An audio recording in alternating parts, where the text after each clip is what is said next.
The air sliced apart with a voice so sharp it could have drawn blood. A bellow steeped in unchecked power and dripping with disdain.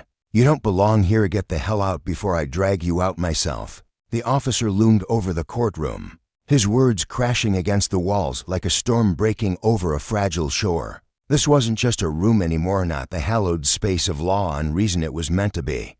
No, it had morphed into something else entirely. His kingdom, his battlefield, his altar of dominance. Here his word wasn't just law, it was gospel, etched into the air with the weight of his badge, his pristine uniform, and the arsenal of tools dangling from his belt. That belt wasn't just leather and metal, it was a scepter, heavy with the promise of control, intimidation, and raw force. He stood there, towering, chest puffed out, every inch of him radiating a demand for submission. His eyes, cold and unyielding, locked onto the woman before him, a black woman who dared to stand in his path. And he hated what he saw. She wasn't trembling, she wasn't scurrying away, eyes averted, like so many others had when he'd barked his orders in the past. No, she was a statue carved from something unshakable. Her stillness a quiet rebellion that gnawed at him. It wasn't just her presence that irritated him, it was the way she stood there, unflinching, as if she had every right to occupy the same air he breathed. In his world, people like her, people he'd already judged as lesser, unworthy of his respect, knew their place. They shrank when he glared, stepped aside when he advanced, lowered their heads when he spoke. But not her. She didn't budge. She didn't cower. She just was, and that refusal to bend sparked a fire in his gut he couldn't extinguish. His hand tightened around his belt, fingers brushing the cool metal of his handcuffs, as if the touch grounded him in his authority. "I don't have time for this," he snapped, his voice a low growl that rose from deep within his chest. "I said get out." Nothing. Not a twitch, not a flinch. His nostrils flared, his breath coming faster now, hot and uneven. He wasn't used to this defiance, this silent wall of resistance. His badge had always been his shield, his excuse to skip the pleasantries, to dodge accountability, to treat people like her as inconveniences rather than human beings. She was wasting his time, and that alone was an insult he couldn't stomach. "Are you deaf?" His tone sharpened, slicing through the room like a whip. "Or just stupid, still?" She didn't move. Not a muscle, not a sound. Something inside him fractured then, a brittle thread of patience snapping under the weight of his fury.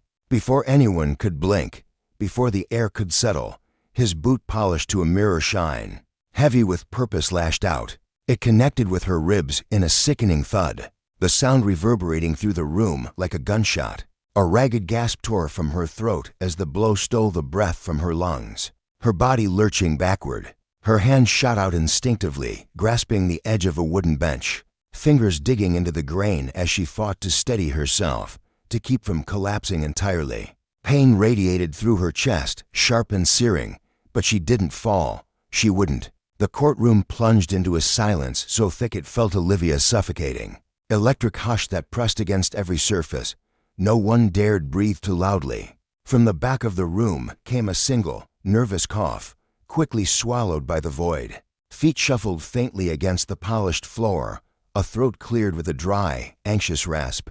The bailiff, a weary man with tired eyes who'd seen too much in his years, shifted his weight but said nothing. The stenographer's hands hovered over her keys, trembling slightly, frozen in mid-motion. No one moved, no one spoke. And that stillness, that collective refusal to intervene, spoke louder than any protest could have. This wasn't new, this wasn't a shock. It was a pattern, a ritual of power they'd all witnessed before, played out in different corners of this courthouse. But this time, it was different. This time, he'd chosen the wrong target. The officer straightened, exhaling sharply through his nose as he smoothed the front of his uniform with a casual arrogance. He'd done worse were settled people like her, people he'd deemed invisible, unworthy of his restraint. A kick, that was nothing, a footnote in his ledger of control. "You're lucky I don't throw you in cuffs," he sneered, his voice thick with contempt, his eyes blazing with a fire fueled by years of unchallenged dominance. Disrespecting an officer, what the hell were you thinking? He waited, expecting her to grovel, to stammer out an apology, to finally break under the weight of his authority. But she didn't. She didn't plead, didn't argue, didn't even acknowledge his taunt. Instead, she moved slowly, deliberately lifting her head to meet his gaze. For the first time since he'd stormed into the room, since he'd spat his commands and swung his boot, he felt it, a shift, subtle but seismic. The air grew heavier, denser, pressing against his chest like an unseen hand.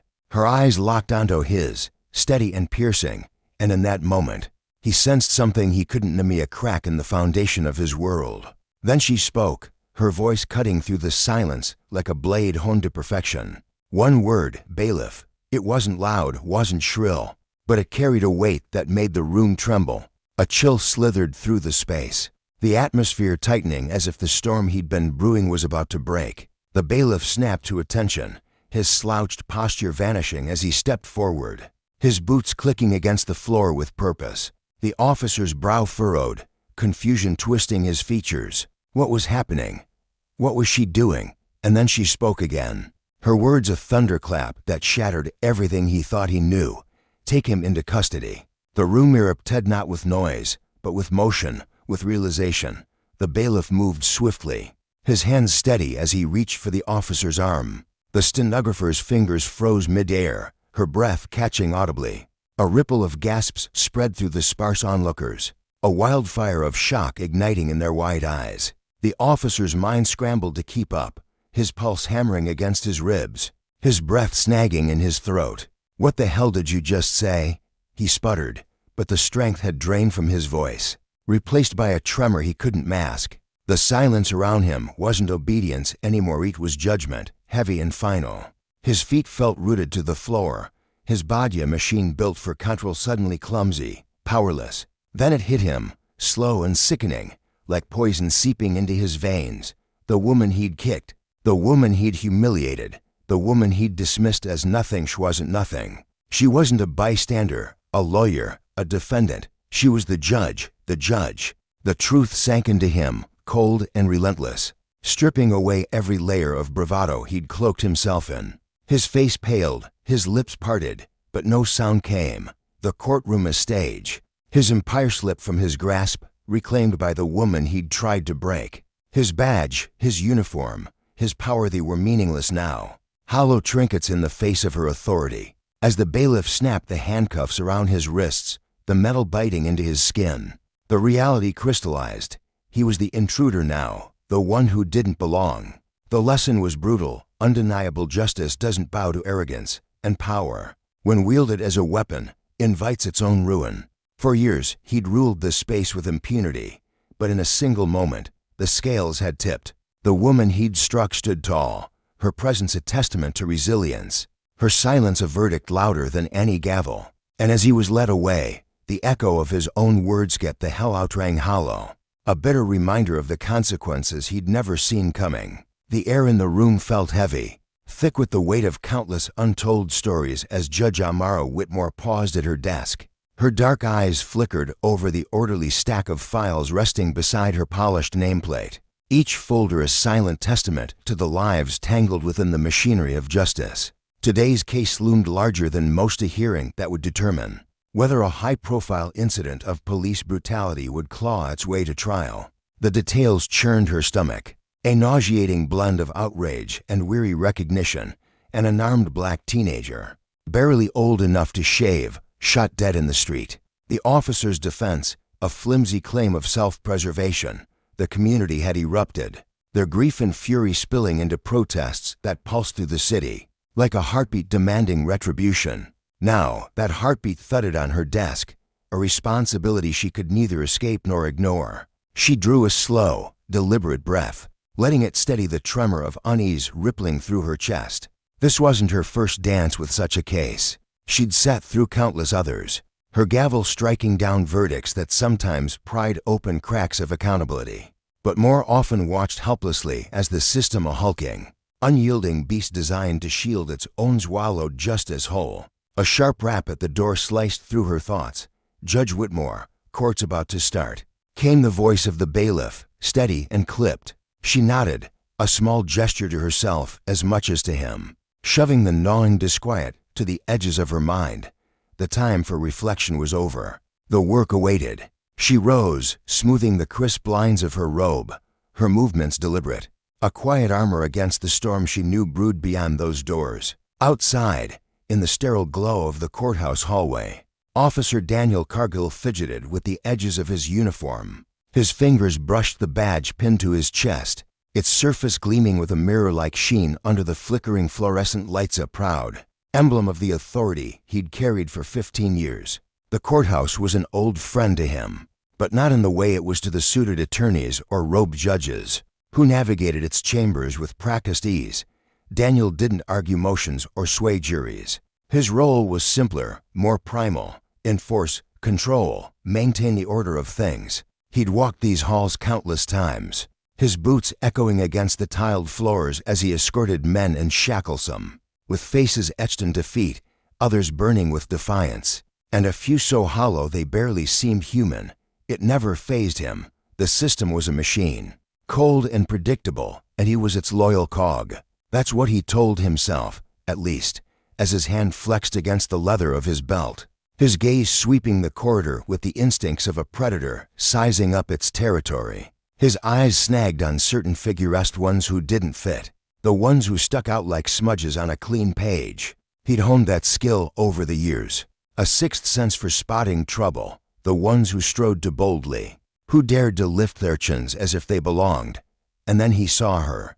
A black woman stood near the defendant's bench, alone, her simple dark outfit clinging to her frame with understated dignity. Her posture was a quiet rebellion, steady, composed, unshaken. She didn't fidget like most did in this place, didn't dart her eyes away from the weight of scrutiny. That stillness pricked at him, an itch he couldn't ignore. She didn't belong there, not like that, not standing with such infuriating calm. His boots clicked against the floor as he closed the distance, each step measured, deliberate, a slow drumbeat of authority. "You lost," his voice rumbled low, laced with the expectation that she'd shrink, stammer an apology for daring to occupy this space.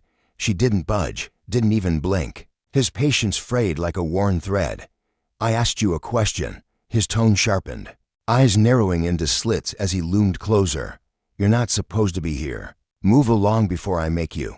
Still, she stood rooted, her silence a wall he couldn't breach. A smirk tugged at his lips, slow and cruel. He'd seen this before with defiant ones, the ones who thought they could stare him down.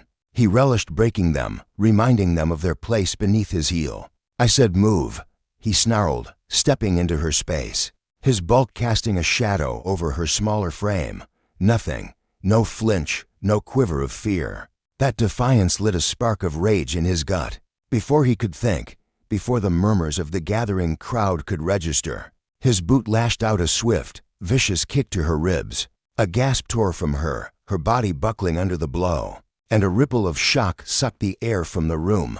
Silence followed, but it wasn't the kind he was used to, the kind that bowed to him. This silence crackled, alive with something he couldn't name. "There," he muttered, rolling his shoulders as if dusting off a minor inconvenience. "Now you understand how this works." He adjusted his uniform, the badge glinting as if to affirm his triumph. But then she moved, not cowering, not scrambling away as he'd expected. She straightened, slow and deliberate, her spine unfurling like a banner of resilience. Her eyes locked onto his, and for the first time, a shiver of unease slithered up his spine. The air shifted, heavy with the weight of unseen eyes boring into him. She spoke, her voice cutting through the stillness like a blade. "Bailiff." One word, crisp and commanding, and it shattered the fragile shell of his certainty. His smirk faltered, his pulse stuttering as the realization clawed its way into his skull. This woman he'd struck, humiliated, dismissed as nothing, was no bystander, no defendant, no insignificant speck in his world. She was Judge Amara Whitmore. The ice in his veins spread, a creeping dread that numbed his fingers as her gaze pinned him in place. He'd just torched his own life, and the ashes were already settling around him. The silence in the courtroom thickened, no longer a void but a suffocating presence, pressing against his chest, clawing at the edges of his bravado. For the first time in 15 years, doubt wormed its way into his core aura, unfamiliar and impossible to smother. Judge Whitmore stood unyielding, the echo of her single word still reverberating through the room. Daniel blinked, his mind racing to catch up, to rewind the last few minutes and unmake the disaster he'd wrought. He'd swaggered in here like always, ready to bend the world to his will. That's what he did, kept order, put people where they belonged. But now, that control slipped through his fingers like sand. The bailiff, a man named Henry, broad-shouldered and graying, who'd shared coffee with Daniel on quiet mornings, moved not toward her, but toward him. Daniel's body stiffened, a growl rising in his throat. "What the hell is this?" His voice scratched the air, rough but trembling at the edges, betraying the uncertainty gnawing at him. He scanned the faces around him, clerks, onlookers, a janitor frozen mid-sweep searching for a lifeline, a nod of solidarity. He found none. Their eyes were cold, distant, watching him like he was the one out of place. Judge Whitmore's voice sliced through his spiraling thoughts. "Officer Cargill, do you understand what assaulting a sitting judge in her own courtroom means?" The words landed like a gavel, each syllable a blow to his crumbling defenses. His stomach twisted into a knot, his mouth opening but failing to form a response. That badge, that uniform, those years of unquestioned power, they'd always been his shield. But now, a primal instinct whispered that no shield could save him from this. The bailiff took another step forward, his face unreadable but his intent clear. Daniel stumbled back, his bravado cracking. This as his voice broke, a jagged edge of panic seeping through. "I thought she was." Her eyes sharpened, pinning him like a specimen under glass. "You thought I was what?" Her tone was low, deceptively calm, but it carried a danger that made his pulse hammer in his ears. "Some random black woman, a defendant, someone beneath you." She stepped forward, her presence filling the room, undeniable and commanding. His throat tightened, words dying before they could form. "You didn't ask my name," she continued, her voice steady as steel. "You didn't hesitate. You saw me, and you decided I didn't belong." The lesson hung heavy in the air, unspoken but deafening. Justice, when wielded by those who'd tasted its absence, was a force that could topple even the mightiest.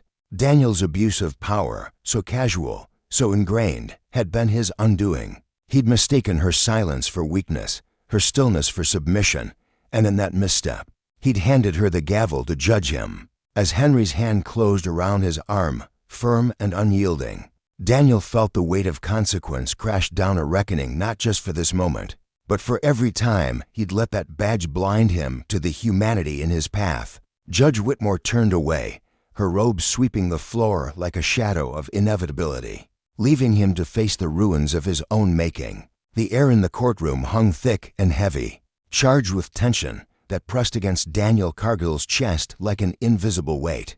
He stood there, rooted to the polished wooden floor, his boots scuffing faintly against it as he shifted uncomfortably. The moment Judge Amara Whitmore had stepped into view, he hadn't hesitated, not even for a heartbeat. He hadn't asked who she was, hadn't bothered to glance at her credentials or exchange a single word. The sight of her standing there, a black woman in a space he'd long claimed as his own, had sparked something visceral in him. She didn't belong, his mind had screamed, and when she didn't scramble out of his way fast enough, his foot had lashed out, connecting with her body in a swift, thoughtless kick. Now his jaw tightened painfully, the muscles straining as he replayed that moment in his head, the echo of his own actions reverberating through him like a drumbeat he couldn't silence. "That's note he didn't judge her," he muttered to himself, the words tasting hollow even as they left his lips. Judge Whitmore turned slowly, her movements deliberate, her dark robe swaying slightly as she faced the sea of faces in the courtroom. The crowd sat hushed, a dozen pairs of eyes locked on her, waiting. She didn't raise her voice, didn't need to. Her presence alone commanded the room, a quiet storm brewing beneath her calm exterior. "I want every single person here to hold this moment in your minds," she said, her tone steady but laced with an undercurrent of steel. "Picture it clearly. Ask yourselves this. If I weren't the judge, if I were just another black woman standing in this room today, would there be any justice for what happened to me?" Her words landed like stones tossed into still water, sending ripples of unease through the onlookers. A low murmur stirred among them, a whisper of realization that prickled the skin and settled into the bones. They shifted in their seats, some averting their eyes, others staring harder. as if trying to unravel the uncomfortable truth she'd laid bare. Daniel's face burned, heat creeping up his neck and scorching his cheeks. His breath came faster now, shallow and ragged, as panic clawed its way up his throat. "This is a setup," he hissed, his voice trembling with a volatile mix of fear and fury. "You're trying to turn me into some kind of example. I was just doing my damn job." The words burst out of him, sharp and desperate, but they hung in the air, fragile and unconvincing. He could feel the sweat beading on his forehead, the dampness seeping into the collar of his uniform, a uniform that had always felt like armor, a shield of authority he'd worn with pride. Now it clung to him, suffocating, a symbol of everything slipping through his fingers. Judge Whitmore tilted her head ever so slightly, her eyes narrowing as they fixed on him. There was no trace of amusement in her voice, only a cold, piercing clarity. "Your job, Officer Cargill?" she asked, each syllable deliberate, cutting through the haze of his defiance. "Tell me, is kicking black women in courtrooms written into your job description? Is that what they trained you for?" The question hung there heavy and unanswerable, and Daniel's throat went dry, his tongue sticking to the roof of his mouth. Somewhere in the room, the sharp click of a pen echoed, amplified by the silence, a sound that struck him like a gunshot. He flinched, his nerves fraying. As the bailiff took a step closer, the inevitability of it all crashed over him then, a tidal wave he couldn't outrun. For years, he'd strode into rooms like the skirt rooms, precincts, public spaces knowing he owned them. His presence alone had been enough to silence dissent, his badge a talisman no one dared question. But now, trapped in the spotlight of his own arrogance, he felt the ground shift beneath him, the power he'd wielded so carelessly slipping away like sand through his fingers. Judge Whitmore straightened, her posture unyielding, her voice rising to fill every corner of the room.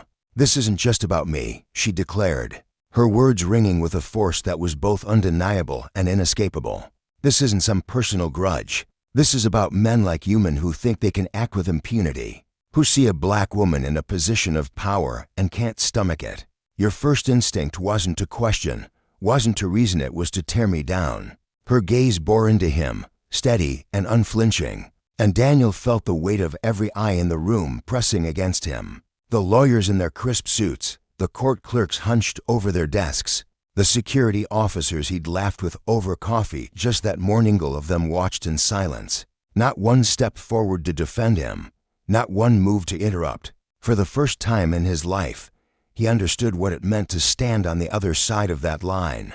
Powerless and exposed, the hunter turned prey. His chest heaved as he sucked in a shaky breath, his mind racing to find a foothold, some way to claw back control. "Take him out of my courtroom," Judge Whitmore said, her voice low and final, a long, slow exhale punctuating her command.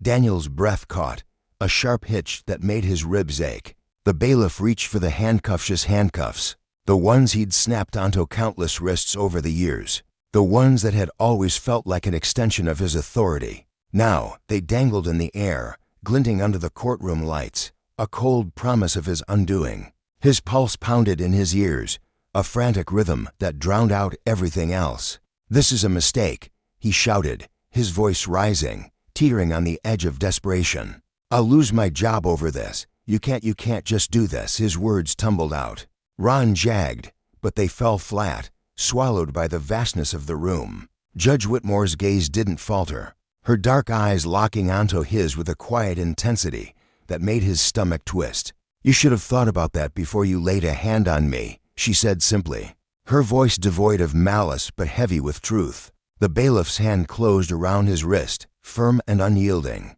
and Daniel jerked back instinctively, panic surging through him like wildfire. "Don't touch me," he snapped, the words bursting out before he could stop them. The irony hit him like a punch to the gut. How many times had he heard that plea?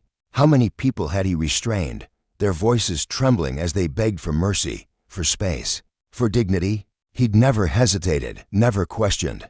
Now, as the cold steel bit into his skin, the suffocating weight of shame and humiliation settled over him, a bitter mirror reflecting every choice he'd ever made. A voice sliced through the chaos from the back of the room, sharp and insistent. "Judge Whitmore, do you have a comment on this?" It was a journalist, pen poised, eyes gleaming with the scent of a story. She turned to face the cameras, her shoulders squared, the weight of history resting on her like a mantle. "Yes," she said, her voice clear and unwavering, cutting through the clamor like a blade. "The world is going to see exactly what happened here today." The words landed with a finality that sent a chill down Daniel's spine. For the first time in his life, Officer Daniel Cargill had no say in what came next. The cuffs clicked shut around his wrists, heavier than they'd ever felt when he'd fastened them on someone else. The metal pressed against his skin, a sharp, unrelenting reminder of his fall. His breath came in shallow gasps, his chest tight with barely contained terror, his body rigid as if it could somehow reject this new reality. His eyes darted wildly round the room, searching for an ally, a life-or anything to stop this nightmare from spiraling further. The other officers, men he'd called brothers, stood like statues along the walls, their faces carved from stone.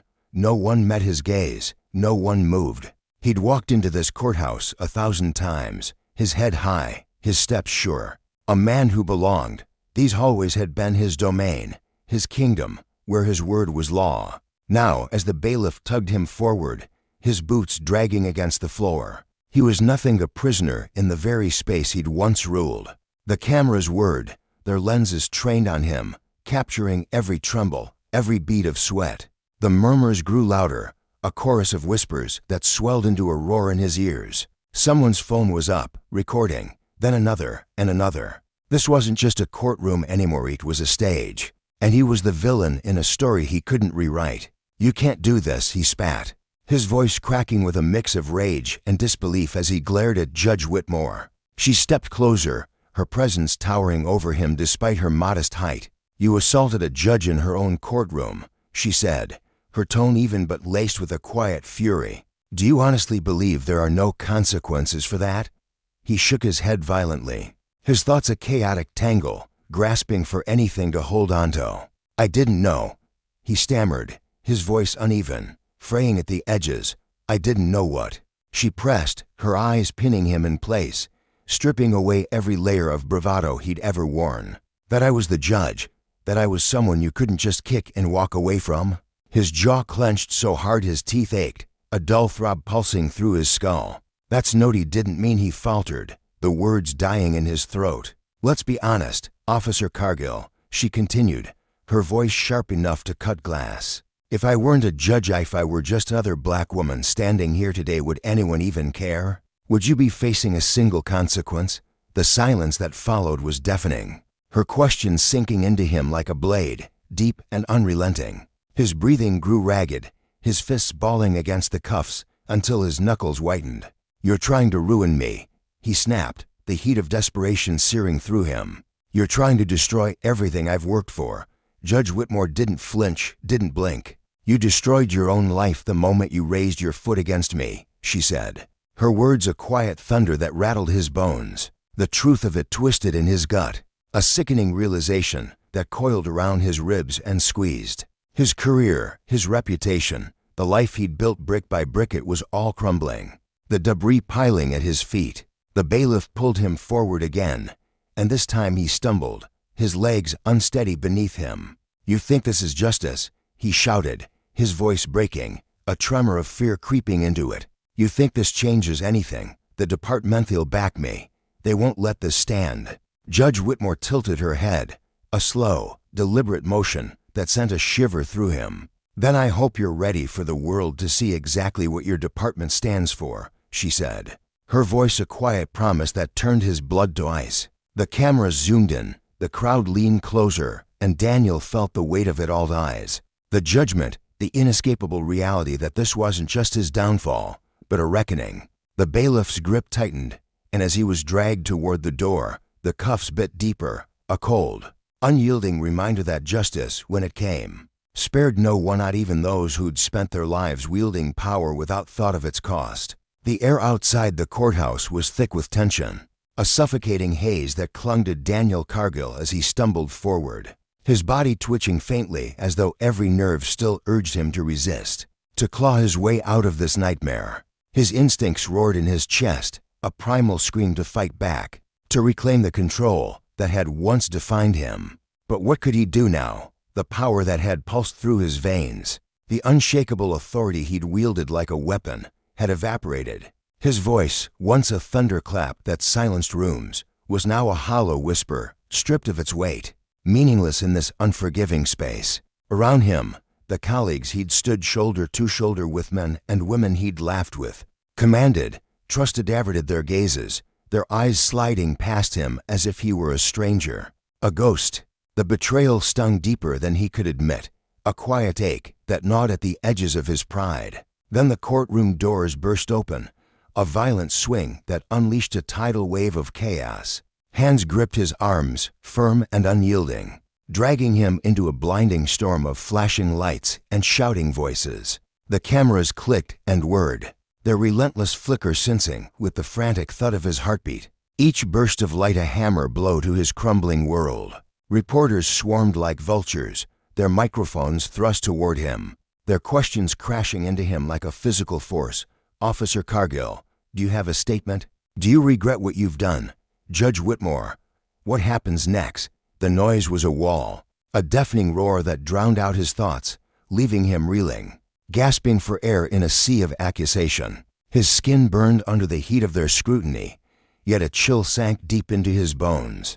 A paradox of fire and ice that left him trembling. Amid the chaos, Judge Amara Whitmore emerged, stepping forward with a presence that cut through the madness like a blade. Her voice rang out, steady and resonant, a sound forged in the crucible of moments like this. The next step, she declared, her words rising above the clamor, is accountability. The ground beneath Daniel seemed to give way. His stomach lurched, a sickening drop that left his legs unsteady, his knees threatening to buckle. His mind spiraled, racing down dark corridors he'd never dared to explore, places of doubt, of fear, of a reality he couldn't outrun. The bailiffs propelled him onward, their grip a relentless tether to his fate. There was no escape, no retreat, no chance to turn back the clock. He'd strode into this courthouse countless times before, chest puffed with the arrogance of invincibility, certain the system would always bend to his will. Now, that same system had turned its unblinking eye upon him, and he was nothing more than a man in chains, a fallen king stripped of his crown, about to be laid bare for the world to see. The courthouse steps loomed ahead, an endless stretch of cold stone that felt more like a gallows than a pathway. Each step was a weight, a crushing burden that pressed down on his shoulders, threatening to grind him into the earth. He'd walked this path before dozens, maybe hundreds of timeshi's boots striking the ground with purpose, his uniform crisp, his badge gleaming. Back then, he'd been a figure of authority, a man who commanded respect with a glance.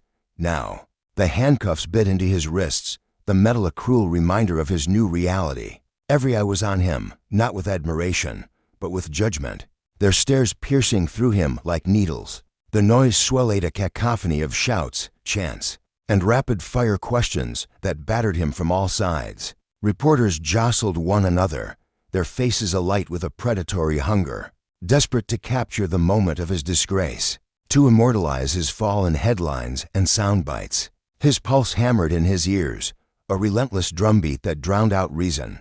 His breaths came in jagged, uneven gasps, his chest tight with panic he couldn't suppress. Sweat beaded on his forehead, trickling down his temples, his skin prickling under the suffocating weight of the moment. The reporters had turned on him, could feel it in their gazes, sharp and unforgiving. Once, they'd sought him out for quotes, for stories of heroism, their pens scribbling praise for the officer who kept order. Now, they saw only a criminal, a disgrace, a man reduced to a spectacle. Their eyes stripped away the uniform, the title, the man he'd been, leaving only the shell of Daniel Cargill, exposed and vulnerable. Officer Cargill, do you think the charges are fair? What do you say to those calling this justice historic? Do you feel remorse? The questions rained down like blows, each one a fist to his gut, a crack in the foundation of his world. He opened his mouth, desperate to respond, to defend himself, to reclaim some shred of dignity. But the words wouldn't come. His tongue felt heavy, useless, his once quick mind clouded with a fog of disbelief, rage, and dread. The bailiff's grip tightened, yanking him forward, and his body resisted instinctively, muscles tensing against the cuffs, but the steel held fast, unyielding. A cold truth he couldn't fight. Judge Whitmore stepped closer, her movements deliberate, her posture an unshakable pillar amid the storm. Her face was a mask, unreadable, yet her eyes held something that twisted his insidessa quiet, piercing intensity that made his stomach churn. She wasn't reveling in his downfall, wasn't gloating over his ruin. No, she was simply observing, a witness to the machinery of justice grinding him down. The very system he'd once manipulated now exacting its price. His throat constricted, a lump of panic rising, and before he could stop himself, the words tumbled out, raw and ragged. "This isn't how it's supposed to happen." His voice cracked, teetering on the edge of desperation, a plea to a universe that no longer listened.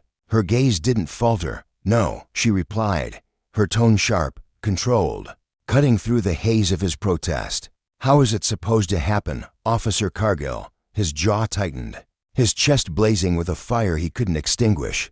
"This isn't right," he spat, the words trembling with defiance and fear. She tilted her head, studying him with a patience that felt like a trap, her silence an invitation to dig his own grave. "Because it's happening to you?" she asked, her voice a scalpel, slicing through his bravado with surgical precision. The accusation landed like a thunderclap, and the reporters pounced, their cameras capturing every flinch, every flare of his nostrils, every tense shudder of his frame. "I was doing my job," he hissed, his voice tight with desperation, raw with the need to be heard. It wasn't personal. The light tasted bitter on his tongue, but he clung to it, a lifeline in the storm. Judge Whitmore exhaled, a slow, measured breath that carried a weight of its own. "Not personal," she echoed, her calm laced with an undercurrent of steel. "You kicked me in my own courtroom, without hesitation, without thought, without a single flicker of doubt." His jaw locked, his fists clenched against the cuffs, the metal biting deeper into his skin, but he couldn't break freenet from the restraints. Not from her words. She stepped closer, her presence looming despite her modest stature, her voice steady and unyielding. "You didn't ask my name. You didn't ask who I was. You didn't even ask why I was there. The moment you saw me, you decided I didn't belong. You assumed I was someone you could trample, someone beneath you." The truth crashed into him, a tidal wave he couldn't outrun. He wanted to shout, to argue, to insist she was twisting it all, inflating a single moment into something monstrous. But deep down, in the shadowed corners of his soul where excuses couldn't reach, he knew she was right. Her eyes caught the flicker of realization in his, a fleeting crack in his armor, and she pressed on, her voice softening yet growing heavier with meaning. "You never even gave me a second thought. But you're thinking about it now, aren't you?" His breath caught, a sharp hitch that left him dizzy. The world around him fatted flashing lights, the shouting crowd. The relentless camera solve of it receded, leaving only the two of them, locked in a moment of raw, unfiltered truth. Then she delivered the final blow, her words quiet but devastating. "Now you are the one who doesn't belong." His stomach plummeted, a freefall into despair. The crowd's chant rose, a swelling tide that rolled over him. "Justice for all, justice for all." The words seared his lungs, a bitter irony that clawed at his insides. How many times had he heard those pleas and turned away? How many faces had he ignored, their cries for fairness dismissed with a shrug? Now, that same justice had coiled around him, its chains tighter than the cuffs on his wrists. His vision blurred, his ears ringing with the echoes of their voices, his world tilting on its axis. The reporters surged again, their microphones crowding his face. "Officer Cargill, do you have a statement? Do you regret your actions?" He could barely draw a breath, his throat of ice, his chest a furnace of pain and shame. The words were there, hovering at the edge of his mind, but they refused to surface. For the first time in his life, Daniel Cargill had no defense, no shield to raise. The silence stretched, a void that swallowed him whole, and in that moment, the world saw him for what he truly was: not a guardian, not a man of the law, but a broken figure ensnared by the very justice he'd once wielded. The courtroom doors thudded shut behind him, a dull, final sound that reverberated through his bones, sealing him away from the chaos outside. Yet the noise lingered etched into his ears, his mind, his skin, the shouts, the flashes. The weight of countless ice they clung to him, a suffocating shroud he couldn't shed. Inside, the air was heavy, thick with an unspoken tension that wrapped around him like a vice, pressing in until he felt he might shatter. His breaths were shallow, erratic, his pulse a wild rhythm pounding against his ribs, a caged beast clawing for freedom. The handcuffs gnawed at his wrists, the cold steel an alien sensation, a bitter mirror to the countless times he'd locked them on others without a second thought. Now they were his prison, their bite a constant reminder of his fall. His uniform, once a mantle of pride, now hung on him like a cruel jest. The badge he'd worn with such swagger felt like a brand, mocking him with every glance. Sweat soaked through the fabric, the dampness clinging to his skin, amplifying the suffocation that enveloped him. He sat rigid, his back stiff, his hands useless behind him, every muscle straining against this new, unbearable reality. The bailiffs stood like sentinels, their faces carved from stone, their silence a judgment in itself. Around him, the courtroom buzzed with quiet murmur, clerks shuffling papers, spectators whispering in the galeribit to Daniel. It was a void, a hollow space where his power had once reigned supreme. Now he was a prisoner in it, a man stripped bare, left to face the consequences of a life built on the illusion of untouchability. Across the room, Judge Whitmore sat at her bench, her presence a quiet storm. She didn't need to speak. Her authority filled the space, a force that dwarfed him without effort. Her eyes, steady and unflinching, held the weight of the justice she'd promised, a justice not just for her, but for every soul he'd dismissed, every life he'd trampled in his climb to power. The lesson burned into him, a slow, searing truth. Power abused was a blade that inevitably turned on its wielder. And as the gavel fell, its echo a death knell to the man he'd been. Daniel Cargill understood that this was no mere punishment, it was a reckoning, a mirror held up to his soul, reflecting the cost of a life lived above the law. The courthouse had long been his kingdom, a towering fortress of dark wood and polished stone, where he strode with an unshakable sense of dominion. Each step he took down its echoing halls reverberated with the confidence of a man who knew the world bent to his will. People parted like waves before him, their eyes flickering with a mix of awe and dread, their hushed voices trailing in his wake. He thrived on its respect, the fear, the intoxicating rush of authority that clung to him like the crisp fabric of his uniform. For years, he had worn that badge as a shield, a gleaming symbol of invincibility, believing it granted him not just power but immunity. But now, as he sat shackled in the defendant's chair, the same halls that once amplified his presence seemed to shrink around him, their grandeur turning oppressive, their shadows stretching like accusing fingers. The air in the courtroom hung heavy, thick with a silence that wasn't the usual calm before the storm of legal proceedings.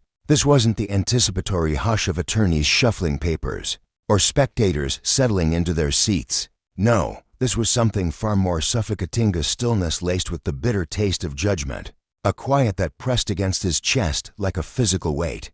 The officers he'd once called brothers stood scattered around the room, their faces carved from stone, their eyes refusing to meet his. These were men he'd laughed with over lukewarm coffee in the break room, men he'd trusted with his life on late-night patrols. Now, they regarded him with the same cold detachment he'd once reserved for the faceless figures he'd hauled in, suspects reduced to case numbers, nothing more. Not one of them stepped forward to offer a word, a glance, a flicker of the camaraderie they'd shared. The betrayal wasn't loud or dramatic, it was silent, routine, and that made it cut deeper than any shouted accusation. Daniel Cargill's throat constricted, a dry, aching knot he couldn't swallow down. His chest burned with a sensation he couldn't name and not regret, not yet, but something sharper, something that gnawed at the edges of his soul. It was the dawning realization of his own fragility, a terror so primal it made his palms sweat beneath the bite of the handcuffs. The bailiff guided him forward with a grip that was firm yet eerily impersonal, each movement precise, mechanical, devoid of malice or mercy. It was the same detached efficiency Daniel had perfected over the years.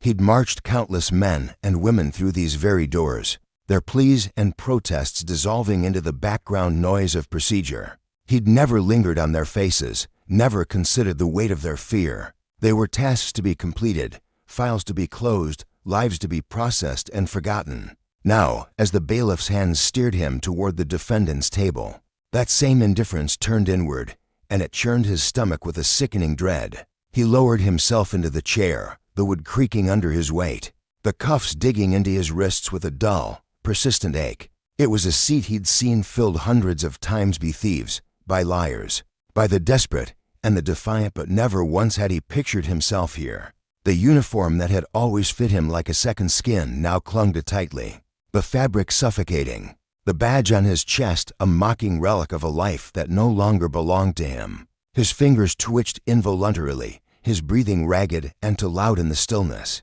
amplifying his vulnerability. Above him, Judge Amara Whitmore presided from the bench, her figure a pillar of unshaken resolve. Her dark eyes, sharp and unyielding, cut through the haze of his thoughts, pinning him in place. She exuded a quiet authority that filled the room, a stark contrast to the chaos roaring inside him, a storm of shame, defiance, and a creeping fear he couldn't outrun. "Officer Cargill," she said, her voice slicing through the silence with the precision of a scalpel. Steady and clear, the title twisted in his gut, a bitter reminder of what he'd been, what he might never be again. "Do you understand the severity of the situation?" He forced himself to nod, the motion stiff, his throat so tight he could barely breathe. "Yes," he rasped, the words scraping past his lips, feeble and unconvincing even to his own ears. She held his gaze, her expression unreadable, searching, as if she could peel back the layers of his bravado and see the trembling man beneath. The silence stretched between them, heavy and relentless, and he felt the weight of her scrutiny bearing down on him. He wanted to speak, to fill the void with excuses or defiance, but his tongue lay useless in his mouth. "Then you understand why you're here," she continued, her tone unwavering, each syllable deliberate. His jaw clenched, his fingers curling into fists behind his back, the metal cuffs biting deeper into his skin. He started, but his voice faltered, cracking under the pressure. It wasn't supposed to happen like this. The admission slipped out, raw and unguarded, and he hated how small it made him sound. Judge Whitmore didn't flinch. "What did you think was going to happen?" she asked, her voice calm but piercing, slicing through his defenses with surgical precision. The question hung in the air, unanswered, because he had no response that didn't expose the rot at his core. He'd never thought beyond the moment, never considered the fallout, the consequences, the lives he'd trampled in his relentless pursuit of control. He'd moved through the world with the arrogant certainty that men like him were untouchable, that the rules bent for him, that the badge would always shield him from the reckoning others faced. Now that illusion lay shattered, and the silence that followed her words was a mirror reflecting his own emptiness. She let it linger, that unbearable quiet, allowing it to settle over him like a shroud. "You didn't think about what came next, did you?" she said at last, her voice softer now but no less devastating. His breath caught, a sharp hitch that betrayed the truth she'd already seen. She was writhed, hadn't, not for himself, not for the people he'd cuffed and dragged before her bench, not for the families he'd left broken in his wake. He'd wielded his power like a blunt instrument, never pausing to wonder what it felt like to be on the receiving end. Now, the bailiff shifted slightly behind him, a subtle rustle of fabric that drew Daniel's eye for a fleeting moment. The man's face was a mask of neutrality, but there was a flicker in his posterior stiffness, a reluctance that hinted at something more. Maybe he remembered the late nights they'd spent together on patrol, the jokes they'd traded to pass the time. Or maybe he, too, was grappling with the sight of a man he'd once respected reduced to this, a cuffed figure in a chair, stripped of everything that had defined him. Across the room, another officer adjusted his stance, his boots scuffing faintly against the floor. These were the small, human details Daniel had never noticed before, too consumed by his own authority to see the people around him as anything but extensions of his will. Judge Whitmore exhaled, a faint sound that carried the weight of inevitability. "Today is not your sentencing," she said, her words measured, deliberate, each one sinking into him like a stone. "Today is your reckoning." The word reverberated through him, chilling his blood, lodging itself deep in his bones. A reckoning at a punishment, not yet, but something far more profound. It was the moment of truth, the unmasking of the man he'd been, the stripping away of every lie he'd told himself. For the first time in his life, there was nowhere to hide, no badge to flash, no rank to invoke, no power to wield. The courthouse loomed larger now, its walls towering above him. Their dark would no longer a symbol of strength, but a cage closing in. The air grew colder, seeping into his skin, and the uniform he'd once worn with pride felt like a shroud. He'd entered this building that morning as Officer Daniel Cargill, a man who commanded respect, who bent the world to his will. Now, he sat as the accused, the weight of his own actions pressing down on him, crushing the air from his lungs. Justice, he realized, wasn't just a system, it was a mirror. And today, it reflected a man he barely recognized. The lesson was brutal, undeniable. Power, when abused, didn't just destroy others, it devoured the one who held it, leaving nothing but a hollow shell to face the consequences. And as Judge Whitmore's gaze held him captive, he understood that this was only the beginning.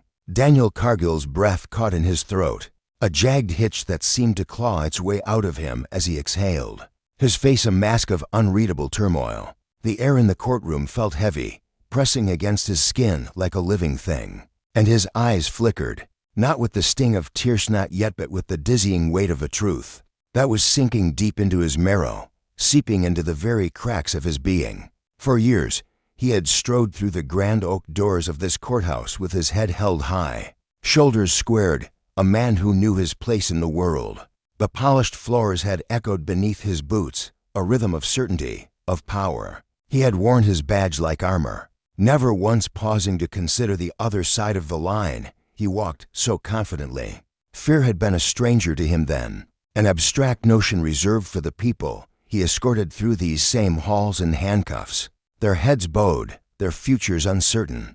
But now, here he was, seated in the defendant's chair, the cold steel of cuffs biting into his wrists, and that unshakable confidence had evaporated like mist in the morning sun.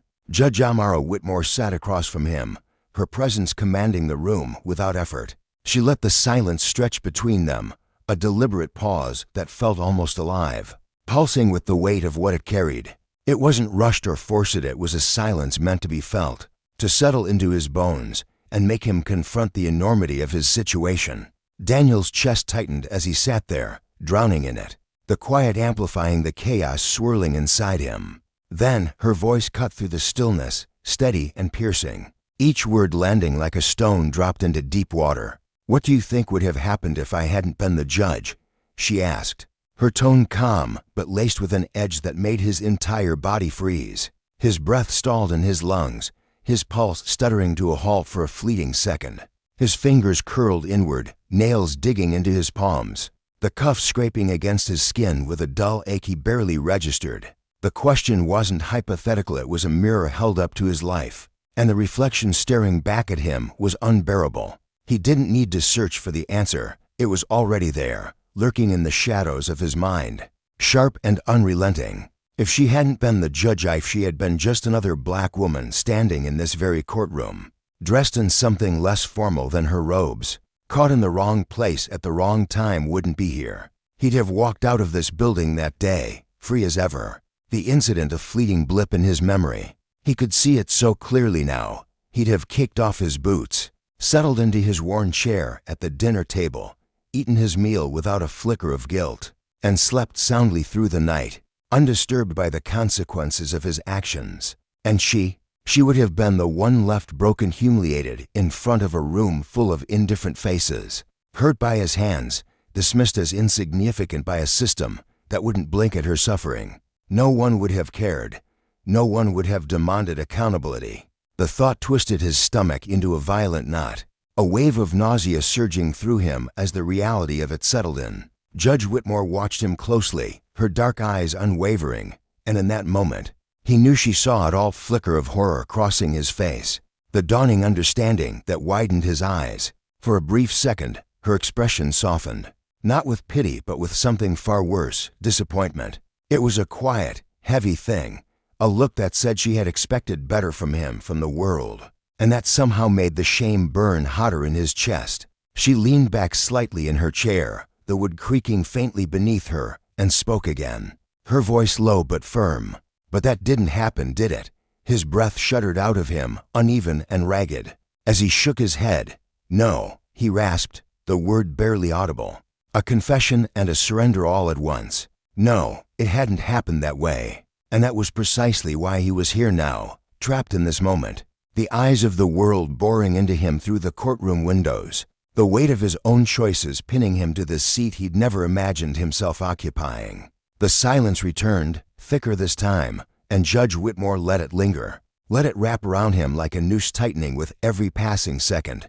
She didn't rush him, didn't prod. She simply waited, giving him space to sit with the truth, to feel its edges cut into him. "You thought you were untouchable," she said at last, her words slow and deliberate, each one landing like a hammer against stone. His fingers twitched against the cuffs, a reflexive clench of muscle and bone. "You thought your badge would always protect you," his jaw locked tight, teeth grinding together as he fought to keep his composure. "You thought no one would ever hold you accountable." His breath hitched again, a stuttering gasp that betrayed the storm raging inside him. And then came the final blow, delivered with a calm certainty that left no room for denial. "You were wrong." Those 3 words shattered something deep within him. His shoulders slumped, his head dipping forward as if the weight of her judgment was too much to bear. For the first time since this nightmare had begun, he had no defense to offer, no clever argument to deflect the truth staring him in the face. The courtroom stretched out around him, its high ceilings and polished benches looming like a vast, unyielding cavern, yet it pressed in on him, suffocatingly small, trapping him in this moment of reckoning. His heart pounded a frantic rhythm against his ribs, his mind a chaotic swirl of memories and regrets he couldn't silence. The cuffs clinked softly as his hands trembled, a sound he'd heard 1,000 times before only now. It was his own wrists bearing their weight, his own freedom stripped away. Behind him, the officer stationed at the door shifted his stance, the faint rustle of his uniform cutting through the oppressive quiet. The sound grounded Daniel for a moment, pulling him back from the edge of his spiraling thoughts. He could hear his own heartbeat thundering in his ears, a relentless drum that refused to let him escape the reality of where he was. Judge Whitmore remained still, her gaze fixed on him, unyielding yet devoid of malice. There was no gloating in her posture, no hint of personal satisfaction in seeing him brought low. That absence of vindictiveness only deepened his unease. She wasn't here to settle a score. She was here to uphold a principle, to deliver a justice he'd never thought would apply to him. And now, for the first time in his life, he was the one on the receiving end. The air grew thicker, heavier, as she let the silence stretch once more, giving him no reprieve from the weight of his own thoughts. His throat felt like sandpaper, his pulse a wild, unsteady beat beneath his skin. When he finally spoke, his voice was a raw, hoarse scrape against the quiet. "I didn't think," he admitted, the words so soft they barely reached her.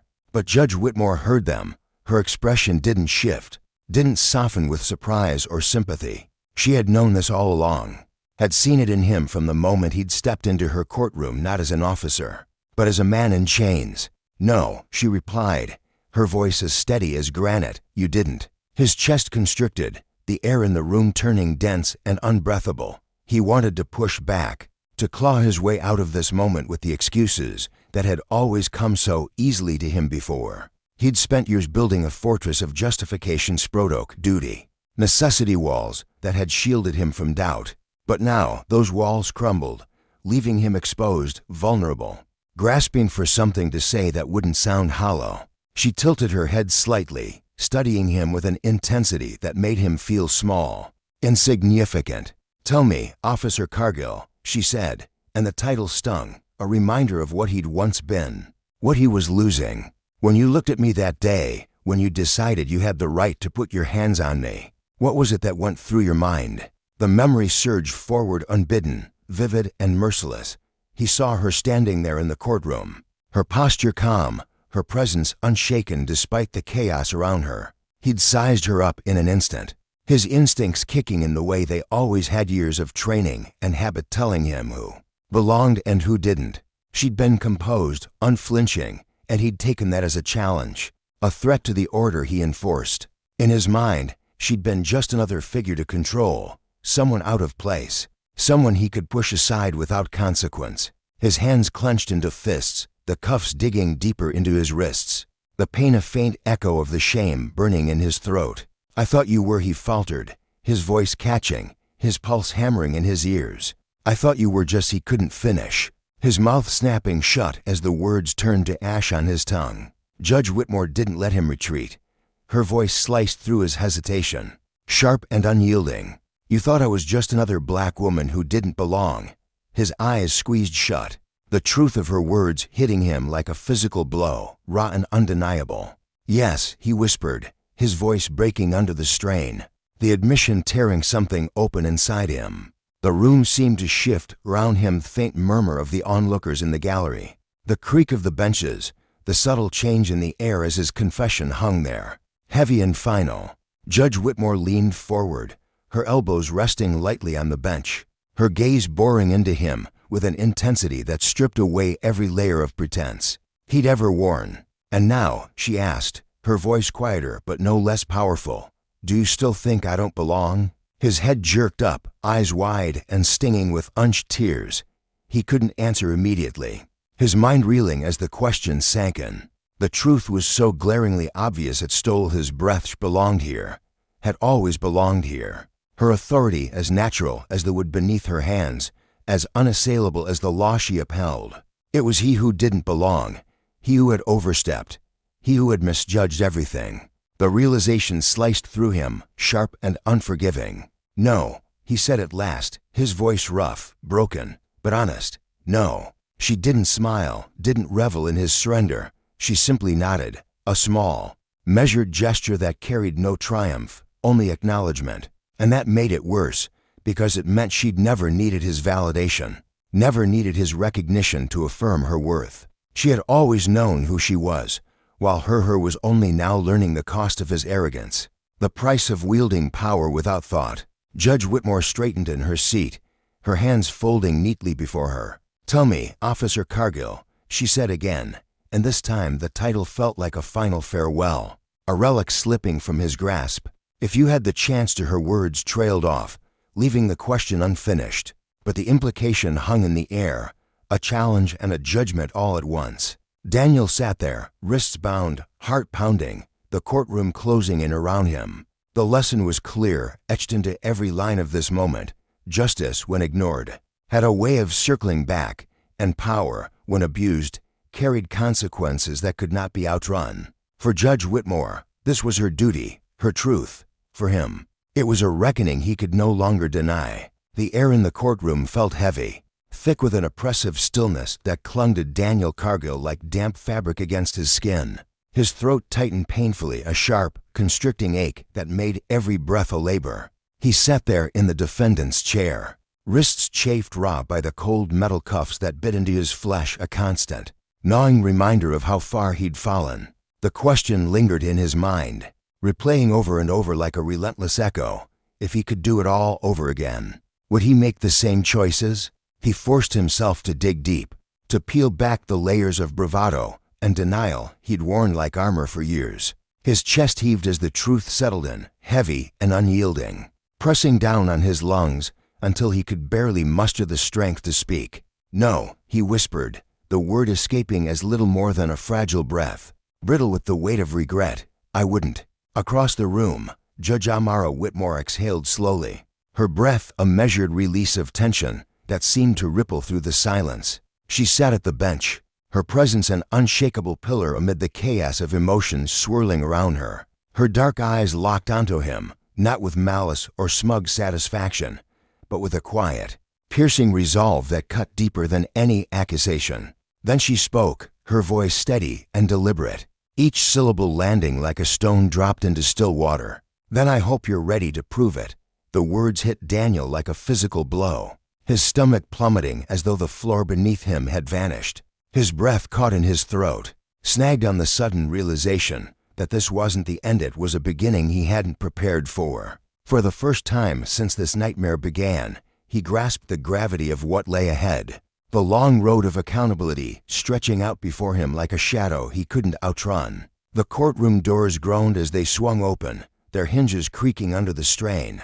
letting a rush of cool air flood into the stifling space. It brushed against Daniel's sweat-dampened skin, a fleeting relief that did nothing to lift the suffocating weight still pressing down on him. Beyond those doors, the murmur of the crowd had faded into a tense hush, as though the spectators, reporters, families, strangers drawn by the scandal were collectively holding their breath, waiting to see what would happen next. Every eye in the room seemed to bore into him, absorbing the wreckage of the moment. He remained seated, his body rigid, the cuffs a cruel anchor tethering him to this new reality. Once, he'd been a man defined by his uniform, his badge gleaming like a talisman of authority. That badge had given him power, a sense of invincibility he'd wielded without hesitation or doubt. Now, it was gone, stripped away along with everything he'd built his identity around. The loss wasn't just a job, it was the annihilation of who he thought he was. The realization sank into his bones, a cold, relentless pressure that made his chest ache as though it might cave in. Judge Whitmore watched him from her perch, her expression unreadable yet unwavering. She was no stranger to battles like this.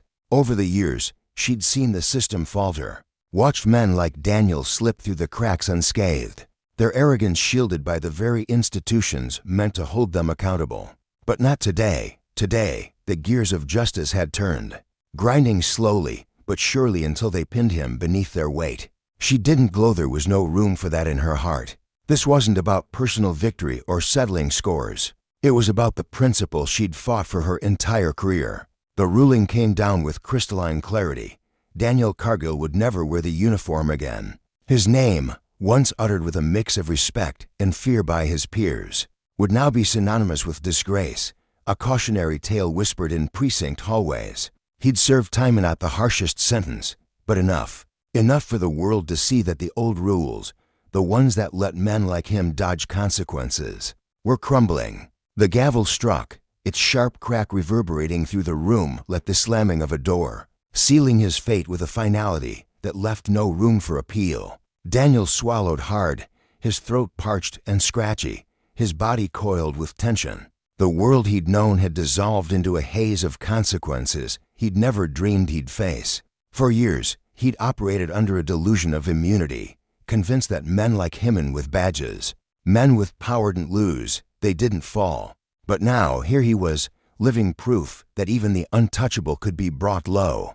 The officers approached, their boots thudding softly against the polished floor. But he didn't resist. What was there left to fight for? The moment that gavel fell, the war was over, and he'd lost everything he'd once held dear. Yet Judge Whitmore wasn't finished. She leaned forward slightly, her voice cutting through the air with the precision of a blade. "Mr. Cargill," she said, and the absence of his title sliced through him like a fresh wound.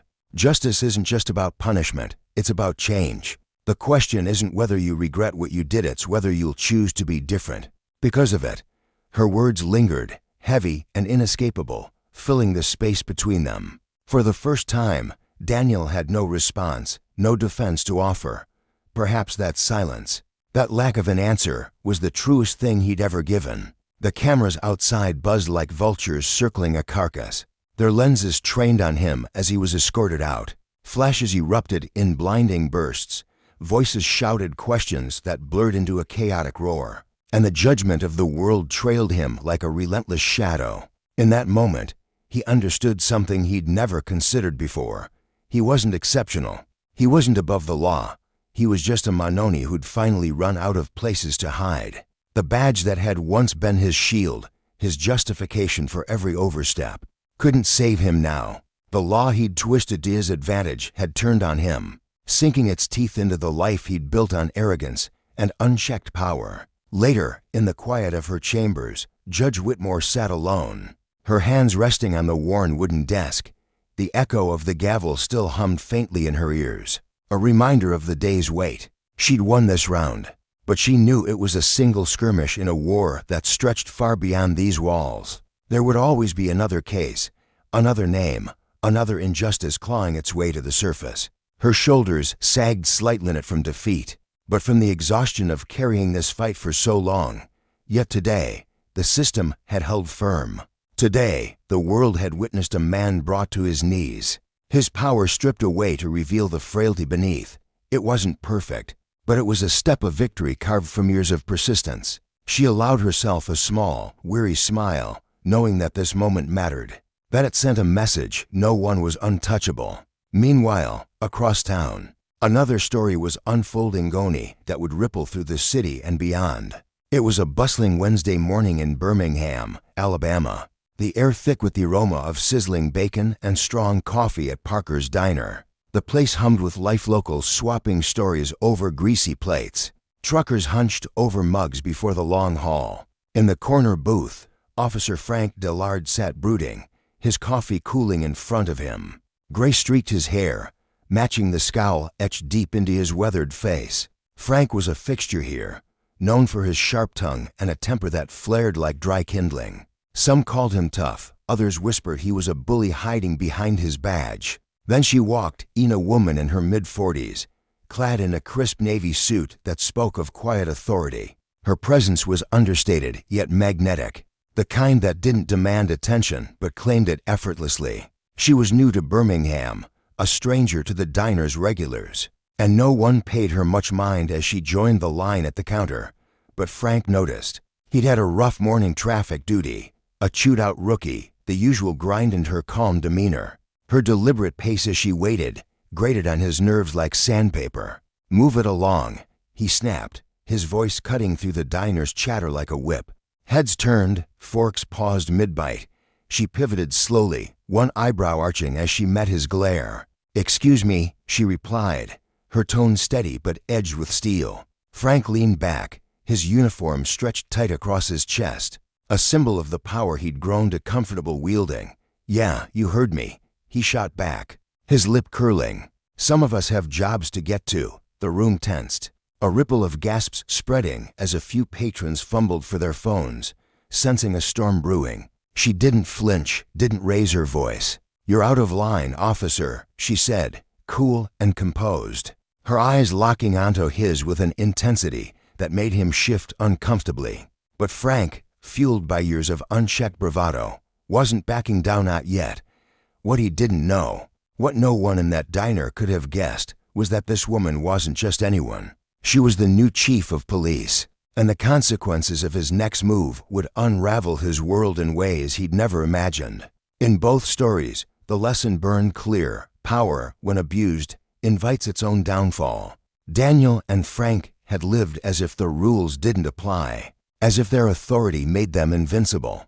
But justice, patient and unyielding, had caught up to them, exposing the fragility beneath their arrogance. It wasn't just about punishment, it was about the reckoning that comes when the scales finally balance, when the world sees that no one, not even those cloaked in power, can escape the consequences of their choices. The air in Parker's Diner was thick with the hum of conversation and the clatter of plates, but it all seemed to fade into a dull murmur as Frank Dillard's temper flared. He'd been holding court at his usual booth, his broad shoulders hunched over a plate of biscuits and gravy, his voice already louder than it needed to be, when the woman across from him, calm, poised, and unyielding, to challenge his bluster. Something inside him snapped. He lurched to his feet, his chair scraping harshly against the worn linoleum floor, and loomed over her like a thunder cloud ready to burst. His voice, sharp and dripping with contempt, cut through the diner's chatter. "Lady, you've got no clue who you're messing with," he sneered, his eyes narrowing as if sizing her up for the fight he was itching to start. She didn't flinch. Instead, she tilted her head slightly, her dark eyes locking onto his with a steady, unflappable gaze. "And neither do you," she replied, her tone even but laced with an undercurrent of steel that made the hairs on the back of Frank's neck prickle. For a moment, they stood there, two forces colliding in a silent standoff, the tension between them palpable. Then, Frank's face twisted into a snarl, his frustration boiling over. What happened next sucked the air out of the room. He spat, a deliberate, ugly gesture that landed with a wet thud at her feet. The diner fell deathly quiet. Forks hovered midair, coffee cups paused halfway to lips, and a low, disbelieving mutter rippled from a nearby table. "Oh, he's done for." The woman didn't react immediately. She stood there, her expression a blank mask, her silence more piercing than any outburst could have been. Her eyes lingered on Frank, studying him as though he were a puzzle she'd already solved. Then, with a grace that seemed almost otherworldly in the wake of his crudeness, she stepped aside, reached into her purse, and pulled out her phone. Her fingers moved swiftly across the screen as she spoke in a low, measured tone to whoever was on the other end. Without another word, she turned and walked out, her heels clicking faintly against the floor, leaving behind a room buzzing with shock and unease. Frank, oblivious to the gravity of what he'd just set in motion, shrugged off the stairs and murmurs, plopping back into his seat with a dismissive grunt. He picked up his fork as if nothing had happened, unaware that he'd just lit the fuse on a bomb that would soon detonate far beyond the diner's grease-streaked walls. By lunchtime, Parker's Diner wasn't just a local haunt famous for its flaky biscuits, it was the epicenter of a firestorm sweeping through Birmingham. A shaky, grainy video of the confrontation had hit the internet like a match to dry grass. The caption screamed in bold letters, "Local cop disrespects black woman. At diner, what happens next will shock you." The clip captured every damning detail: Frank's red-faced tirade, the spit hitting the floor, and the woman's dignified exit, her head held high despite the insult. Social media erupted in a frenzy of outrage. "This is disgusting gunnacable from someone in uniform," one user typed, their words echoing the fury of thousands. "This is exactly why we need accountability in law enforcement," another chimed in, their comment racking up likes by the minute. A few tried to defend Frank, insisting the video lacked context, but their voices were drowned out by a tidal wave of condemnation. Within hours, the footage had amassed thousands of views, its reach stretching far enough to catch the eye of local news stations. By evening, it was flickering across TV screens citywide, a looping testament to Frank's unraveling. Back at the precinct, Frank lounged in the break room, oblivious to the chaos blooming outside. He swapped crude jokes with his buddies, his laughter ringing out as he recounted the mouthy woman he'd put in her place at the diner. His swagger was unshaken until the door banged open and his supervisor stormed in, his face a mottled shade of crimson, his jaw clenched tight. "Frank, my office." "Now," he growled, his voice a low rumble that made the room fall silent. Frank followed, his brow furrowing in confusion, though a faint smirk still tugged at his lips. He wasn't worried, not yet, but the moment he stepped into the office and saw the laptop screen replaying the video, his stomach lurched. The supervisor's fist slammed against the desk, the sound sharp enough to make Frank jump. "What the hell is this?" he demanded, his eyes boring into Frank like twin drills. Frank stammered, his usual bravado crumbling. "It's nothing, boss. Just some woman at the diner who got mouthy, and the supervisor cut him off." His voice rising to a near shout. "That woman, you idiot, is Alexandria Price, the new chief of police. She starts tomorrow." The words hit Frank like a sledgehammer. His mind reeled, replaying the scene in agonizing detail. Spit, her calm exit, the phone calendar, sickening clarity washed over him. "Chief of police," he croaked, his throat dry as sandpaper. "Yes," the supervisor snapped, leaning forward, "and thanks to you. We're all under a damn microscope now. Do you have any idea how bad this looks?" Frank opened his mouth to explain, but his words tripped over themselves, sounding flimsy even to his own ears. "I didn't know who she was being difficult. The supervisor's hand crashed onto the desk again. "This isn't difficult, Frank. This is career-ending." As Frank slunk out of the office, the precinct buzzed with hushed whispers. His colleagues' eyes followed him, some filled with pity, others with a cold, unspoken judgment that stung worse than any reprimand. He slumped at his desk, his mind a chaotic whirl of regret and disbelief. Meanwhile, across town, Alexandria Price sat in her new office, the city skyline stretching out beyond her window. The video had reached her too, and she'd watched it in silence, her face betraying nothing as the clip looped on her screen.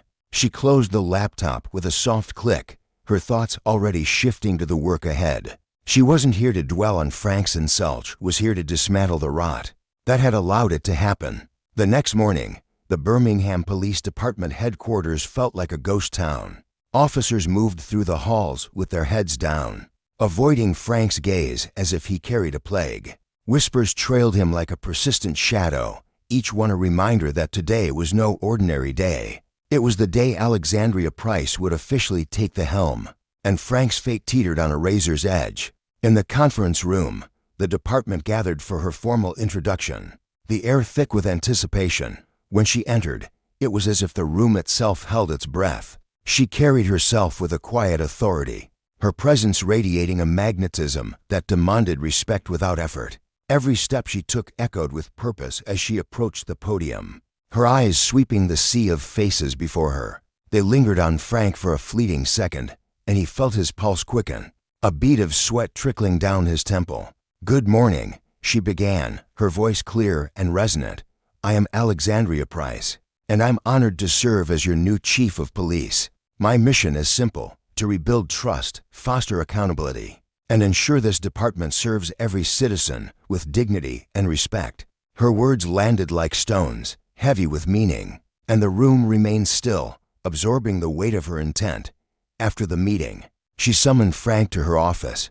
He stepped inside, his bravado a distant memory, replaced by a nervous tremor he couldn't shake. She sat behind a large oak desk, her hands clasped neatly before her, her expression unreadable yet commanding. "Officer Dillard," she said, her tone neutral but edged with iron. "Sit." He obeyed, his usual swagger stripped away, leaving him small and exposed. "You know why you're here," she continued, her gaze unwavering. "I'd like to hear your side of yesterday's events." Frank hesitated, then stumbled through an explanation, his voice unsteady. "Chief, didn't know it was you." "If I had," she raised a hand, silencing him. "Stop. This isn't about who I am. It's about what you did, what you thought was acceptable. Tell me, would you have acted differently if I were someone else?" Frank swallowed hard, his Adam's apple bobbing. Maybe. I don't know, exactly," she said, leaning forward, her voice cutting through the air like a blade. "That's the problem." The silence that followed was suffocating, Frank's shame a tangible weight in the room. But Alexandria didn't let it fester. "I'll be honest with you," she went on. "I have no tolerance for disrespect, especially from those sworn to serve and protect. What you did wasn't just an insult to might, was a betrayal of this badge. But this isn't just about you, Officer Dillard. It's about a culture that lets this behavior fester." She dismissed him with a final, chilling warning: "There will be consequence for you and for this department." As Frank left, her words clung to him like damp fog, a storm cloud of realization settling over his shoulders. He knew he'd unleashed something unstoppable, a reckoning that would ripple far beyond his own disgrace.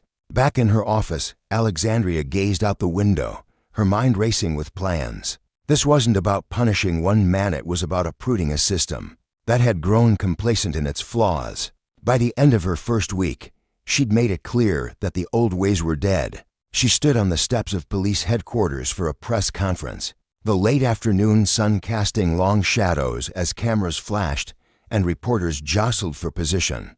"I've watched the video," she began, her voice steady and resolute. "What I saw was unacceptable, not just as chief of police, but as a human being. Let me be clear, this incident doesn't reflect the values we should uphold. It exposes the urgent need for reform." Her words echoed across Birmingham, a clarion call that split the community in two. Some cheered her candor, their hope rekindled by her unflinching resolve. Others, jaded by years of hollow promises, watched with folded arms and skeptical eyes.